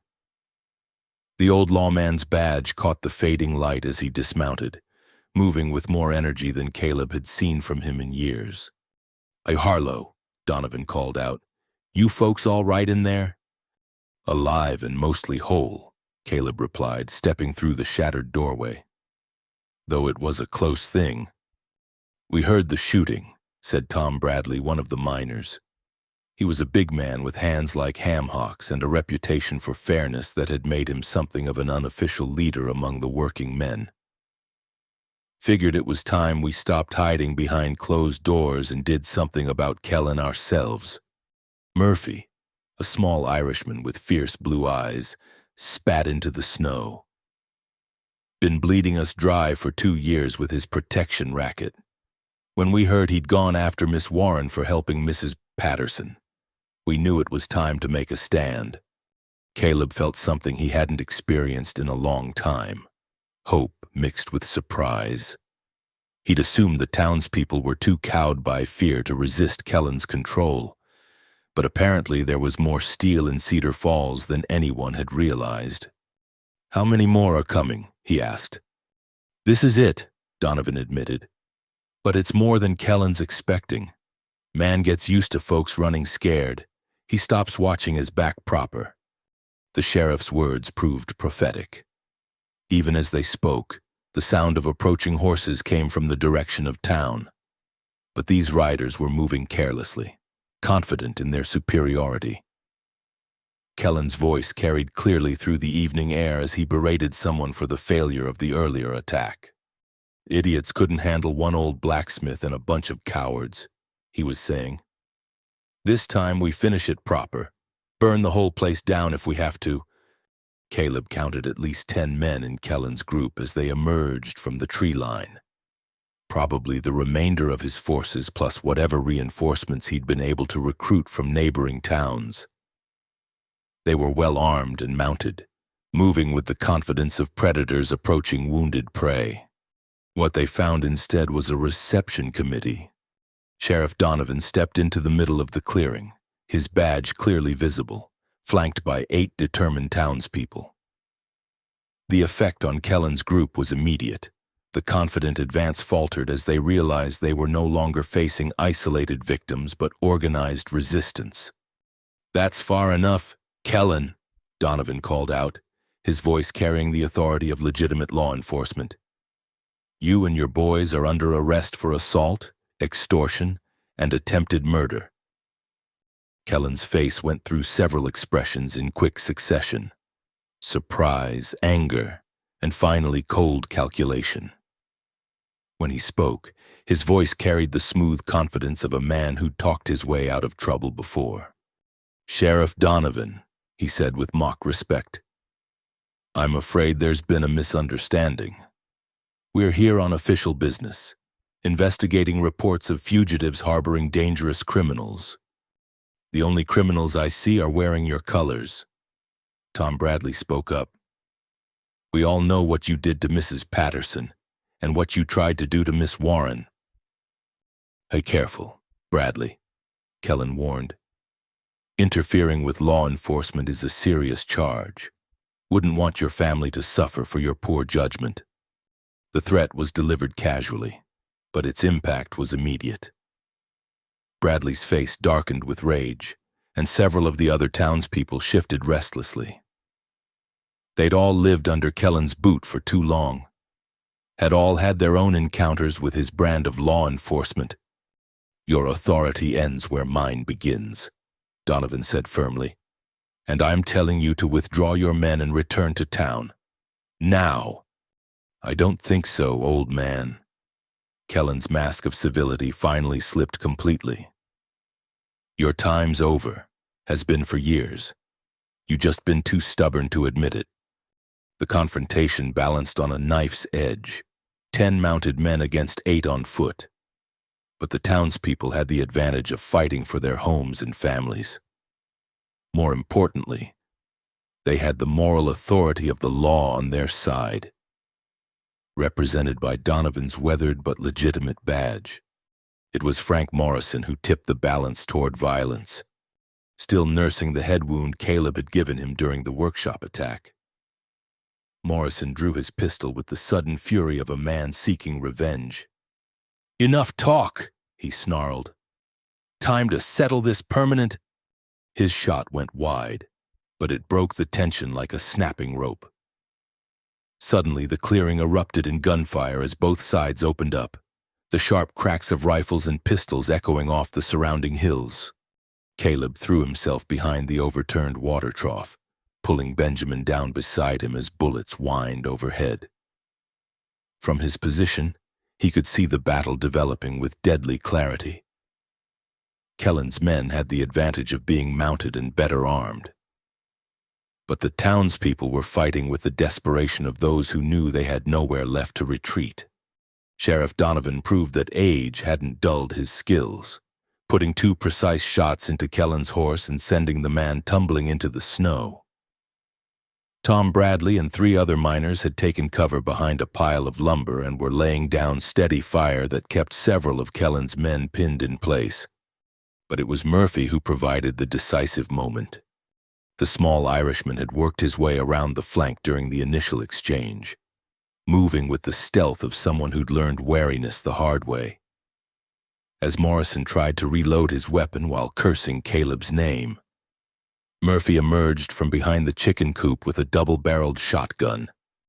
"This is for every meal you stole from hungry families," he said quietly, and pulled both triggers.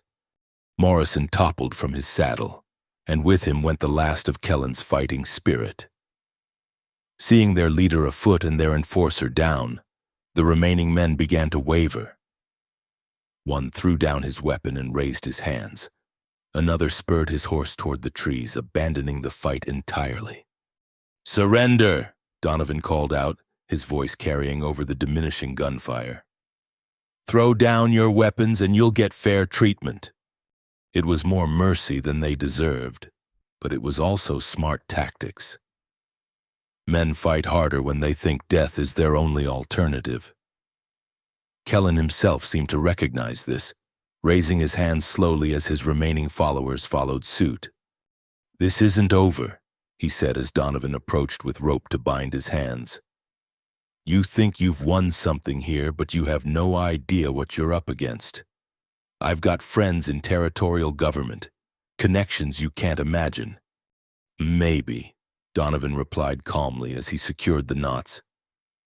"But tonight you're just another prisoner, and tomorrow you'll face a proper judge. Amazing how different the world looks when you're on the wrong side of the law." As the immediate danger passed, Caleb found himself surrounded by townspeople offering congratulations and asking about his injuries. It was overwhelming in its way. For 3 years he'd lived as something of a hermit, interacting with people only for business purposes. Now he was being treated like a hero, though he felt more like someone who'd simply done what needed doing. "You started something important here," Tom Bradley told him as they helped move the wounded to temporary shelter. "Showed folks that Kellen and his boys could be beaten. That's going to spread, and things are going to change because of it." Eliza emerged from the workshop carrying medical supplies, her face showing both relief and concern. The immediate threat was over, but they all knew this was just the beginning of a larger transformation. Kellen's arrest would create a power vacuum in Cedar Falls, and other ambitious men might try to fill it. "What happens now?" she asked as she began treating the wounded townspeople with the same care she'd shown Jacob. "Now we build something better," Sheriff Donovan said, accepting a cup of coffee that Benjamin had somehow managed to produce despite the chaos. "Going to take time and work, but maybe we can make this valley into the kind of place where folks don't have to live in fear." The old lawman looked around at the mixed group of miners, shopkeepers, and ordinary citizens who'd found the courage to stand up when it mattered. "Been a long time since I seen people come together like this." Gives an old man hope. As darkness settled over the valley, the impromptu alliance worked together to secure prisoners, tend wounds, and begin the cleanup process. Caleb's workshop would need extensive repairs, but the building was structurally sound. More importantly, the community that had formed around the crisis showed every sign of enduring beyond it.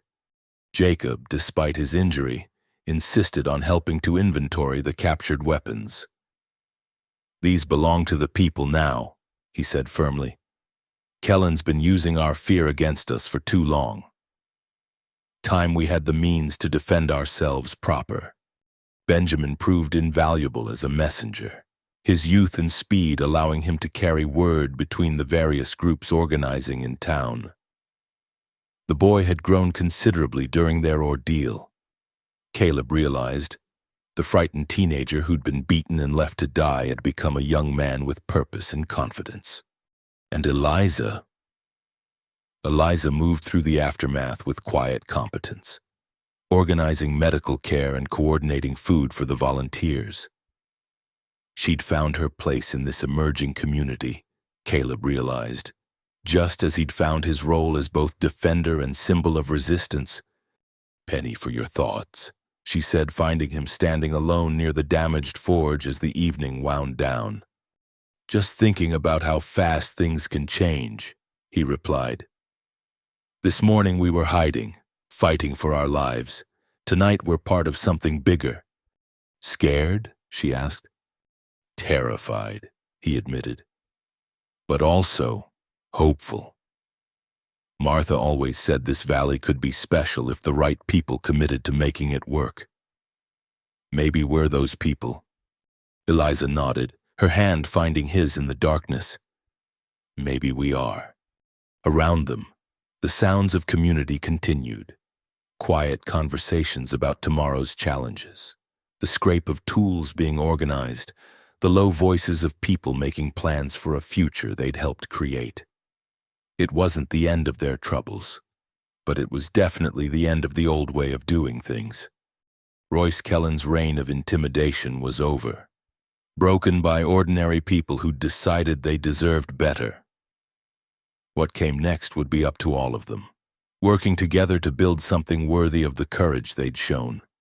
In the distance, Cedar Falls glowed with more lights than usual as word of the night's events spread from house to house. Change was coming to the valley, carried on the wind like the promise of spring after a hard winter. And at the center of it all, 4 people who'd become family watched the future unfold with hope and determination burning bright as forge fire in their hearts. Part 7. Choice and Promise. The weeks that followed Kellen's arrest brought changes to Cedar Falls that few could have imagined. Word of the confrontation spread beyond the valley, carried by travelers and miners to other settlements where similar tyrants held sway. Some came seeking refuge, others looking for allies in their own struggles against corruption. The workshop became an unlikely beacon of hope in a territory where hope had been in short supply. Winter began its slow retreat as February gave way to March. And with the warming weather came both opportunity and uncertainty. Kellen sat in the territorial jail in Helena, awaiting trial on charges that would likely see him imprisoned for years. But his network of influence remained. Letters arrived regularly from lawyers and territorial officials, some offering support for the people of Cedar Falls, others carrying thinly veiled threats about the consequences of defying established authority. Caleb found himself in an unexpected position, not just as a defender of the innocent, but as a symbol of resistance that people looked to for guidance. It was a role he'd never sought and wasn't sure he wanted, but one that seemed to have chosen him regardless of his preferences. "Another delegation from Copper Creek wants to meet with you," Eliza said as she entered the workshop on a morning when the air finally carried hints of spring. She'd been helping Sheriff Donovan coordinate the various groups seeking assistance, her natural organizational skills proving invaluable in managing the growing movement. Caleb looked up from the plow blade he was repairing, noting the way the sunlight caught the auburn highlights in her hair.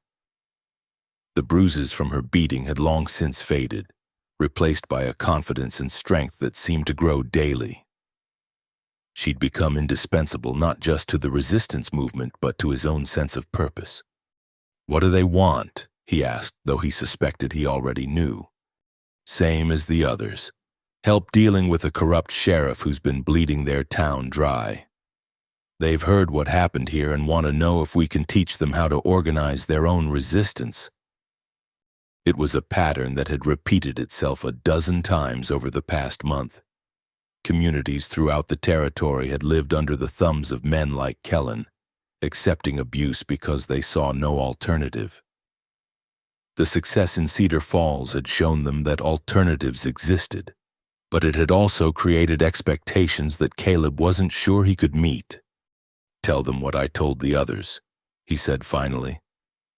"We can share what we learned, but each place has to find its own way. Can't fight their battles for them." Eliza nodded, but he could see the conflict in her expression. She understood the practical limitations of what they could accomplish, but she also felt the weight of responsibility that came with being seen as leaders in a growing movement. "There's something else," she said, and something in her tone made him set down his tools and give her his full attention. "I've been thinking about what comes next. For us. The workshop suddenly felt very quiet. Benjamin was in town helping Sheriff Donovan with paperwork, and Jacob was visiting Mrs. Baum Patterson, whose cabin had become an unofficial meeting place for the growing network of resistance organizers. For the first time in weeks, they were truly alone together. "What about us?" Caleb asked carefully. Eliza moved closer, her hands twisting together in a gesture he'd come to recognize as a sign of internal struggle. "You saved my life," she said. "Gave me and Benjamin a home when we had nowhere else to go. But I need to know, am I staying because I'm grateful or because you want me here for other reasons?" The question hung between them like morning mist, delicate and potentially transformative. Caleb had been asking himself the same thing for weeks. Watching Eliza move through their shared space with growing ease, feeling his own heart respond to her presence in ways he'd thought died with Martha. "What do you want the answer to be?" he asked. "I want," she began, then stopped, took a breath, and started again. "I want to know if what I'm feeling is real, if this thing between us is something we're building together, or just two lonely people holding on to each other because we're afraid of being alone." Her honesty deserved the same in return. Caleb stepped closer, close enough to see the flecks of gold in her brown eyes, close enough to catch the scent of bread dough and wood smoke that always seemed to surround her. "I loved my Martha with everything I had," he said quietly. "When she died, I thought that part of me died with her. Figured I'd spend whatever years I had left just existing, going through the motions." He reached out, gently touching her hand. "Then you came along and you made me remember what it felt like to have something worth protecting, not just your life, but your happiness, your dreams, your future." That's not gratitude talking, Eliza. That's something new growing in the space Martha left behind. Tears gathered in her eyes, but they were the kind that came with relief rather than sorrow. "I was so afraid," she whispered. "Afraid that I was just a substitute for someone I could never replace. Afraid that you were helping me out of duty rather than choice." "Never a substitute," Caleb said firmly. "You're not Martha, and I wouldn't want you to be. You're Eliza, strong, brave, impossible to ignore even when you're trying to be invisible. You make me want to be better than I am, and that's a gift I never expected to receive twice in one lifetime." The kiss that followed was soft and tentative, a question asked and answered without words. When they broke apart, Eliza was smiling through her tears. "So what comes next?" she asked. "That depends," Caleb said, his own smile answering hers. "Are you planning to stay? Are you asking me to?" "I'm asking you to marry me," he said, the words surprising him as much as they did her. "Not because I need someone to cook and clean, not because I'm lonely, but because I can't imagine building whatever comes next without you beside me." Eliza's breath caught, and for a moment he wondered if he'd misread the situation entirely. But then she was laughing and crying at the same time, throwing her arms around his neck with enough force to nearly knock him off balance. "Yes," she said against his ear. "Yes, of course, yes." They might have stayed like that indefinitely. But the sound of approaching horses reminded them that their private moment existed within a larger context of ongoing struggle and responsibility. Caleb reluctantly released her, moving to the window to identify the visitors. Sheriff Donovan was returning with Benjamin and 3 men Caleb didn't recognize.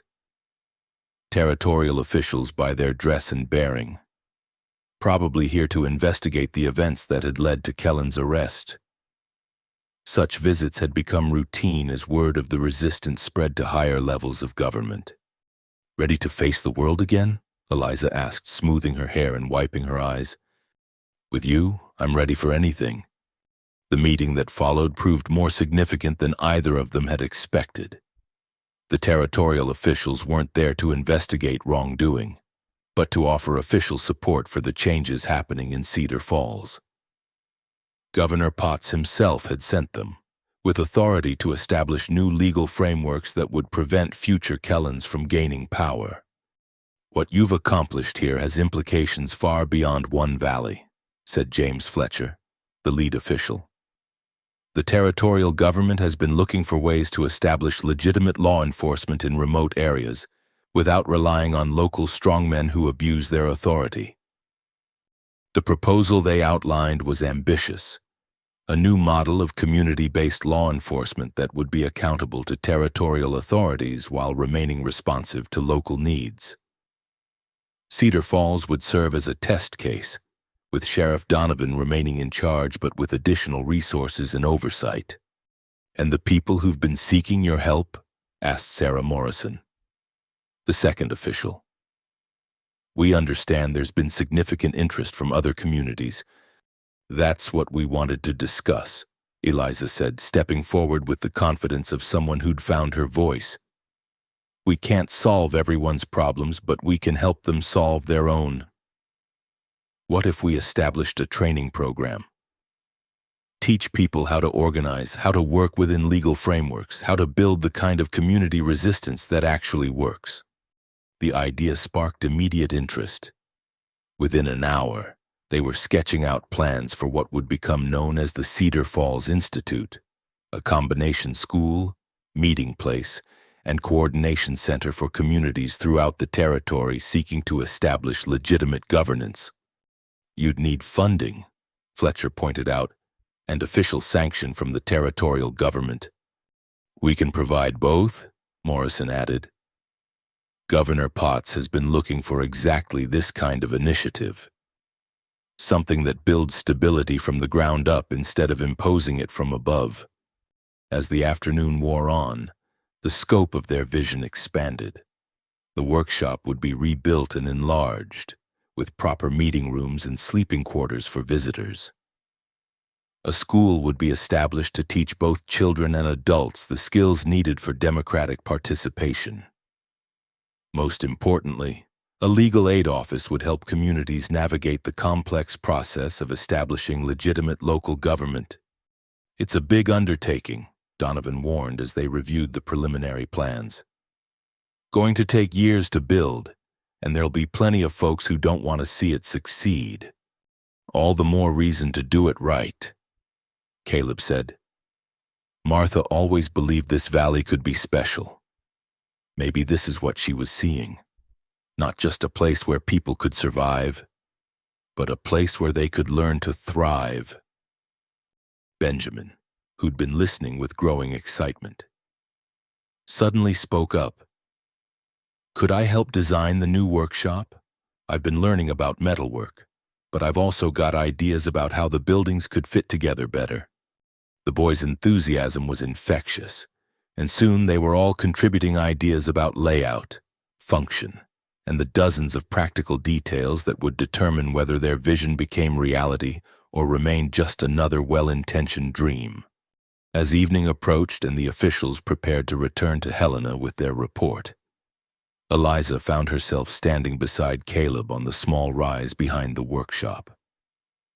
The valley spread out below them, peaceful in the gathering dusk, with lights beginning to appear in the windows of Cedar Falls.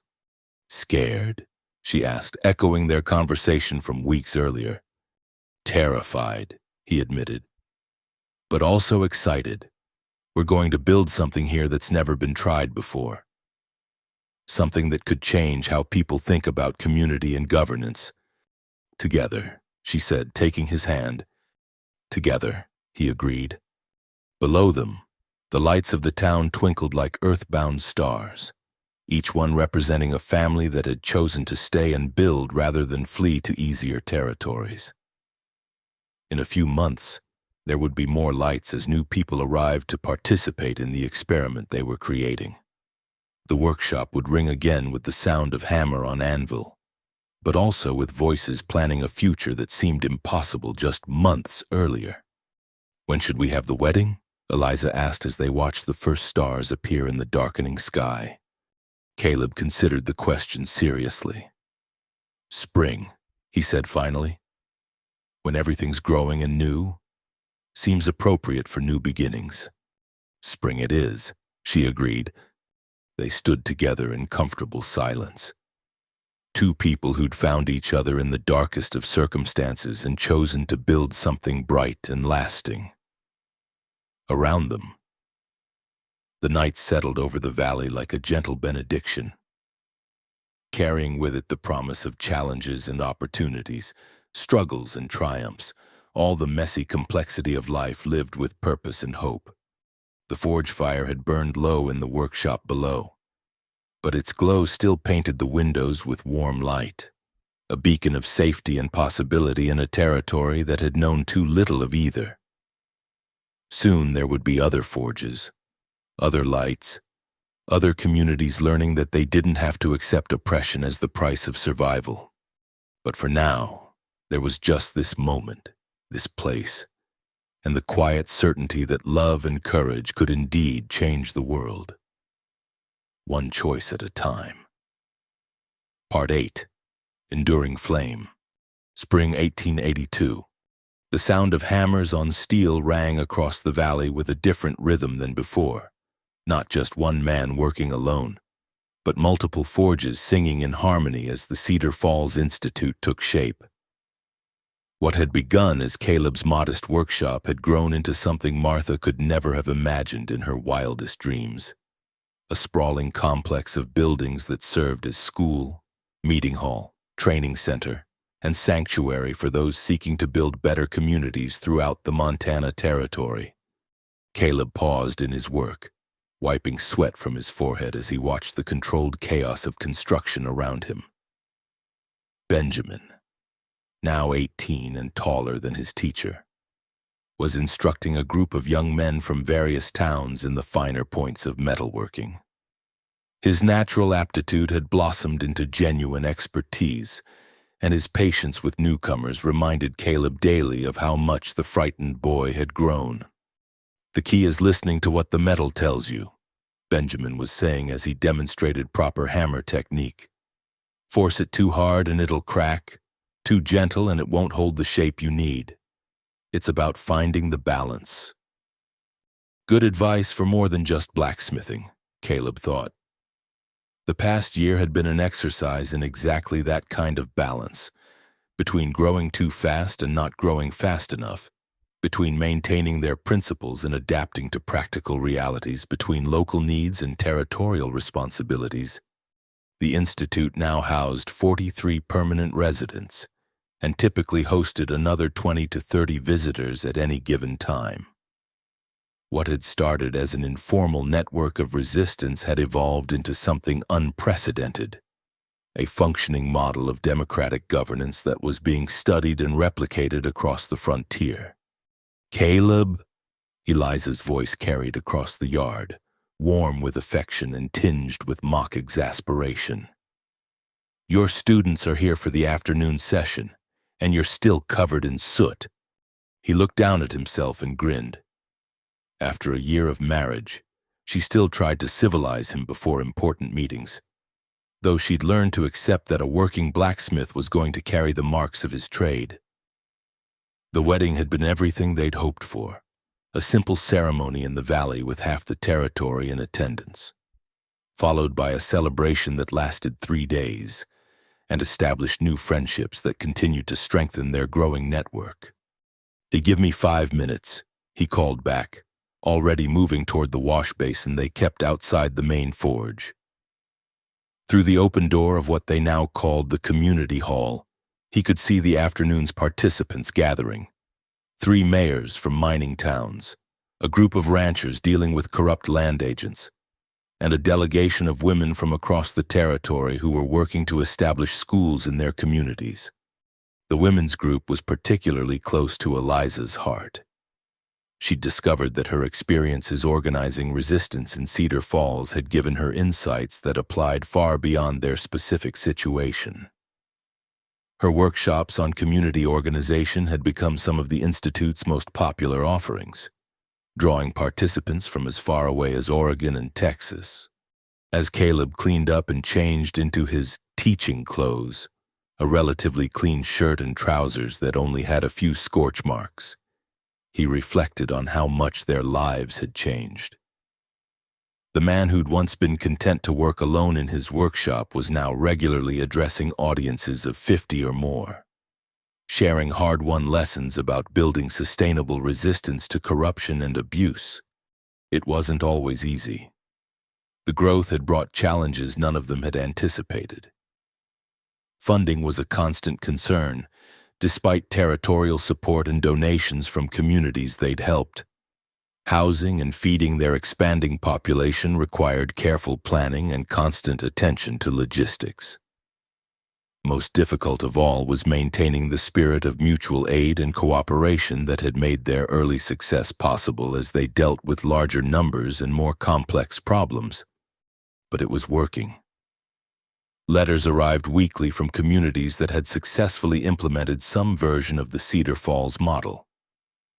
Sheriff Donovan, now officially designated as the Territorial Coordinator for Community Law Enforcement, spent more time traveling than he did in Cedar Falls, helping other towns establish legitimate governance structures. "Ready?" Eliza asked as he entered the community hall. She was dressed in the practical but elegant style she'd developed, clothing that marked her as a professional woman while still being suitable for the demanding work of frontier life. Her dark hair was pinned up with the silver combs he'd made for their first anniversary, and her eyes held the confidence of someone who'd found her calling. "Ready?" he confirmed, taking her hand briefly before they separated to their respective responsibilities. The afternoon session focused on a problem that had become increasingly common: how to maintain democratic principles when dealing with groups that had no interest in democracy. The ranchers were facing pressure from a cattle baron who used intimidation and violence to expand his holdings, while the mining town mayors were dealing with corporate interests that saw local governance as an obstacle to profit.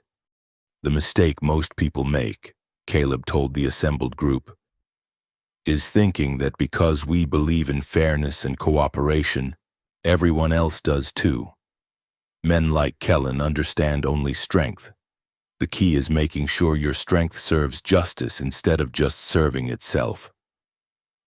"Easy to say," replied Martha Stevens, the mayor of Goldfield. "Harder to do when you're facing men with more guns and money than you've ever seen." "That's where community comes in," Eliza added, stepping forward to address the group. "No one person or town can stand up to that kind of pressure alone. But when communities work together, when they support each other and share resources, even the most powerful individuals find themselves facing organized resistance they can't easily overcome." The discussion that followed was intense and practical, covering everything from legal strategies to defensive preparations to the delicate art of building coalitions among groups that might not naturally trust each other. These weren't theoretical conversations. Everyone in the room was dealing with real threats that could destroy their communities if handled poorly. As the formal session ended and people broke into smaller groups for more specific planning, Caleb found himself standing with Jacob near the window that overlooked the valley. The old man's arm had healed well, though it remained slightly stiff on cold mornings. More importantly, he'd found a new purpose as the Institute's unofficial historian, documenting both their successes and failures for future reference. "Sometimes I look at all this and wonder what Mrs. Patterson would think," Jacob said, gesturing toward the bustling activity outside. "One old woman needing help. And it led to all this.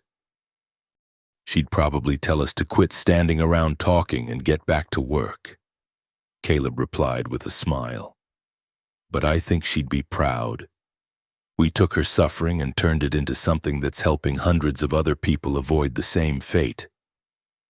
Mrs. Patterson herself had become something of a legend throughout the territory.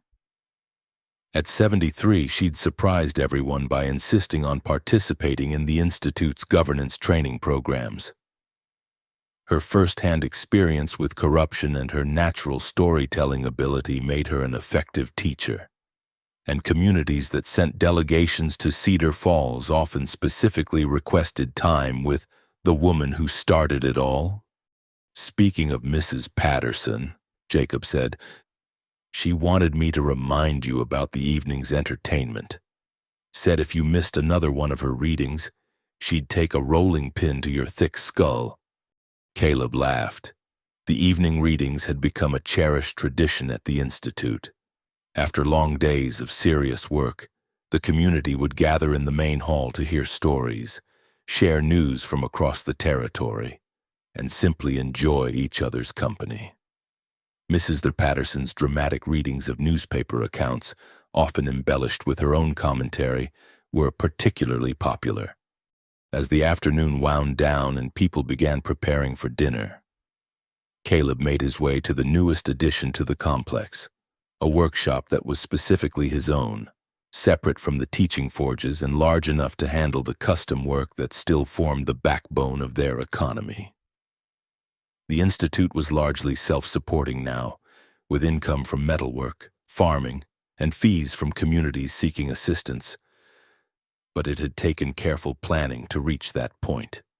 Inside the workshop, he found his current project waiting, a set of decorative iron fittings for the new courthouse being built in Helena. The territorial government had commissioned the work specifically from the Cedar Falls Institute, both to support their mission and to demonstrate confidence in their methods. It was symbolic work in more ways than one, helping to build the infrastructure of legitimate governance while proving that their model could succeed economically as well as socially. But tonight's work was more personal.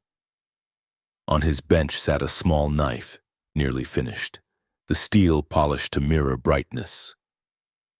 The handle was wrapped in leather with silver wire, and along the blade he'd carefully etched words that had taken him weeks to choose. For the one who stood up when no one else would. It was Eliza's birthday gift, though the occasion was less important than the message. In the year since their marriage, he'd watched her grow from a woman who'd been beaten for helping others into a leader whose influence was felt across the territory. She'd never sought recognition or power, but both had come to her naturally as people recognized her wisdom and compassion. "Working late again?" Eliza's voice came from the doorway, though her tone was affectionate rather than critical. "Just finishing something," he said, setting down his polishing cloth and turning to face her. She looked tired but happy, the kind of exhaustion that came from meaningful work rather than mere survival. "A good day?" he asked. "Excellent day. The women from Butte are going home with a complete plan for establishing their school, and the ranchers think they've figured out how to organize a cooperative that'll give them enough leverage to stand up to Morrison's intimidation." "Morrison?" Caleb frowned. "Any relation to Frank Morrison?" "His brother, apparently. Cut from the same cloth by all accounts, but that's tomorrow's problem." She moved closer, noting the knife on his workbench. "What's this?" "Your birthday present. A little early. But I wanted you to have it before the evening gathering." She picked up the knife carefully, testing its balance and admiring the craftsmanship. When she read the inscription, her eyes grew bright with unshed tears. "Caleb, it's not just sentiment," he said. "It's truth. You stood up when it mattered, and everything that's happened since started with that moment. This place, these people, the changes we're making. None of it would exist if you hadn't been brave enough to defend an old woman who couldn't defend herself." Eliza set the knife down and stepped into his arms, holding him close in the gathering dusk. Through the workshop windows, they could see lights beginning to appear throughout the complex as people prepared for the evening meal and gathering. "I love you," she said simply. "Not just for the knife, though it's beautiful. For understanding that what we're building here is bigger than just us. Martha used to say that love without purpose was just sentiment," he replied. "But purpose without love was just ambition. We've got both, and that makes us dangerous to people who profit from hopelessness." The sound of the dinner bell interrupted their quiet moment, but neither of them hurried to respond. These private interludes had become precious as their public responsibilities grew, brief refuges where they could simply be Caleb and Eliza rather than symbols of resistance and hope. Finally, they made their way to the community hall, where the evening gathering was already beginning. Long tables accommodated everyone from permanent residents to visiting delegations, and the conversation was a mix of languages and accents that reflected the Institute's growing influence. Children played between the tables while adults discussed everything from crop rotation to constitutional law.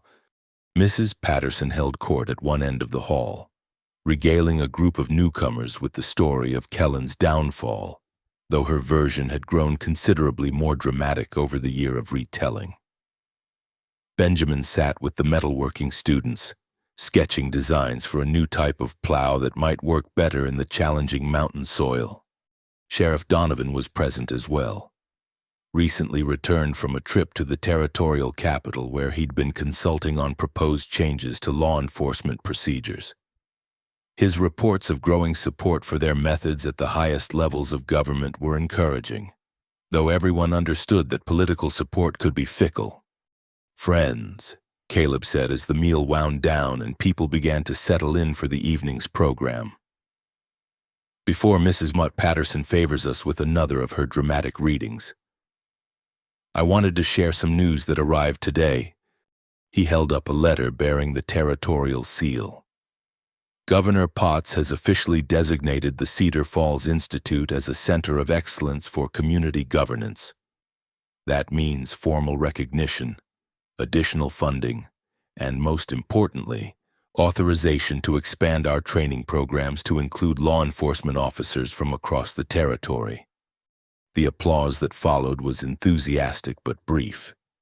People here understood that recognition brought both opportunities and responsibilities. Being officially endorsed by the territorial government would open new doors, but it would also make them targets for those who opposed their methods. "There's more," Eliza added, standing beside her husband. "We've received formal requests for assistance from communities in 7 different territories.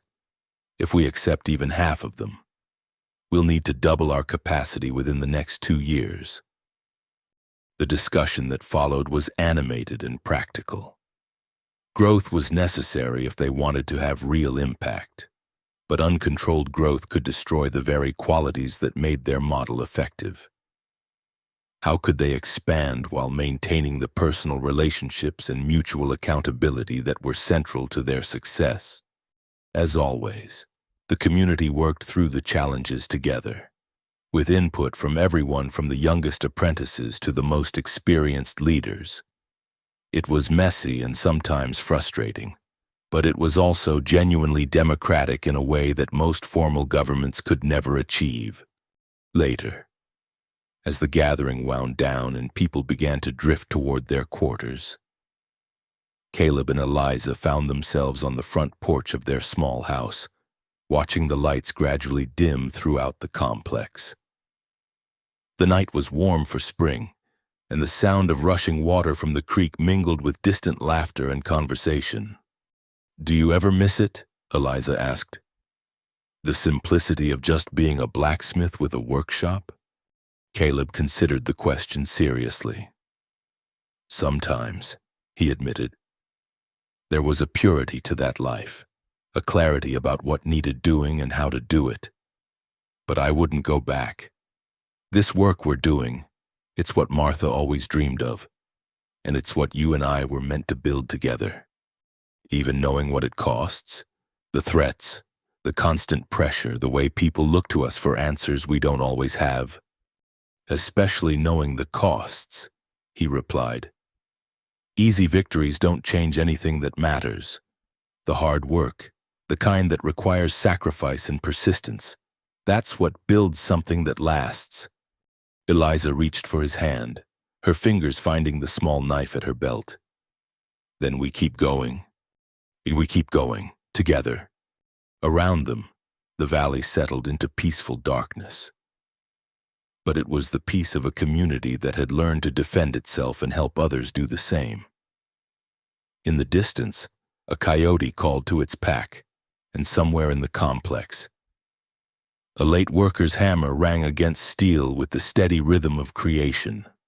The forge fire in Caleb's workshop had burned low, but not out, its glow still visible through the windows like a promise that would not be broken. Tomorrow would bring new challenges and new opportunities. New people seeking help and new ways to provide it. But tonight, in this place they'd built from courage and necessity and love, all was well. The blacksmith and the woman who'd stood up for the weak had found their purpose in each other and in the community that had grown around them. It was enough. It was everything, and it would endure.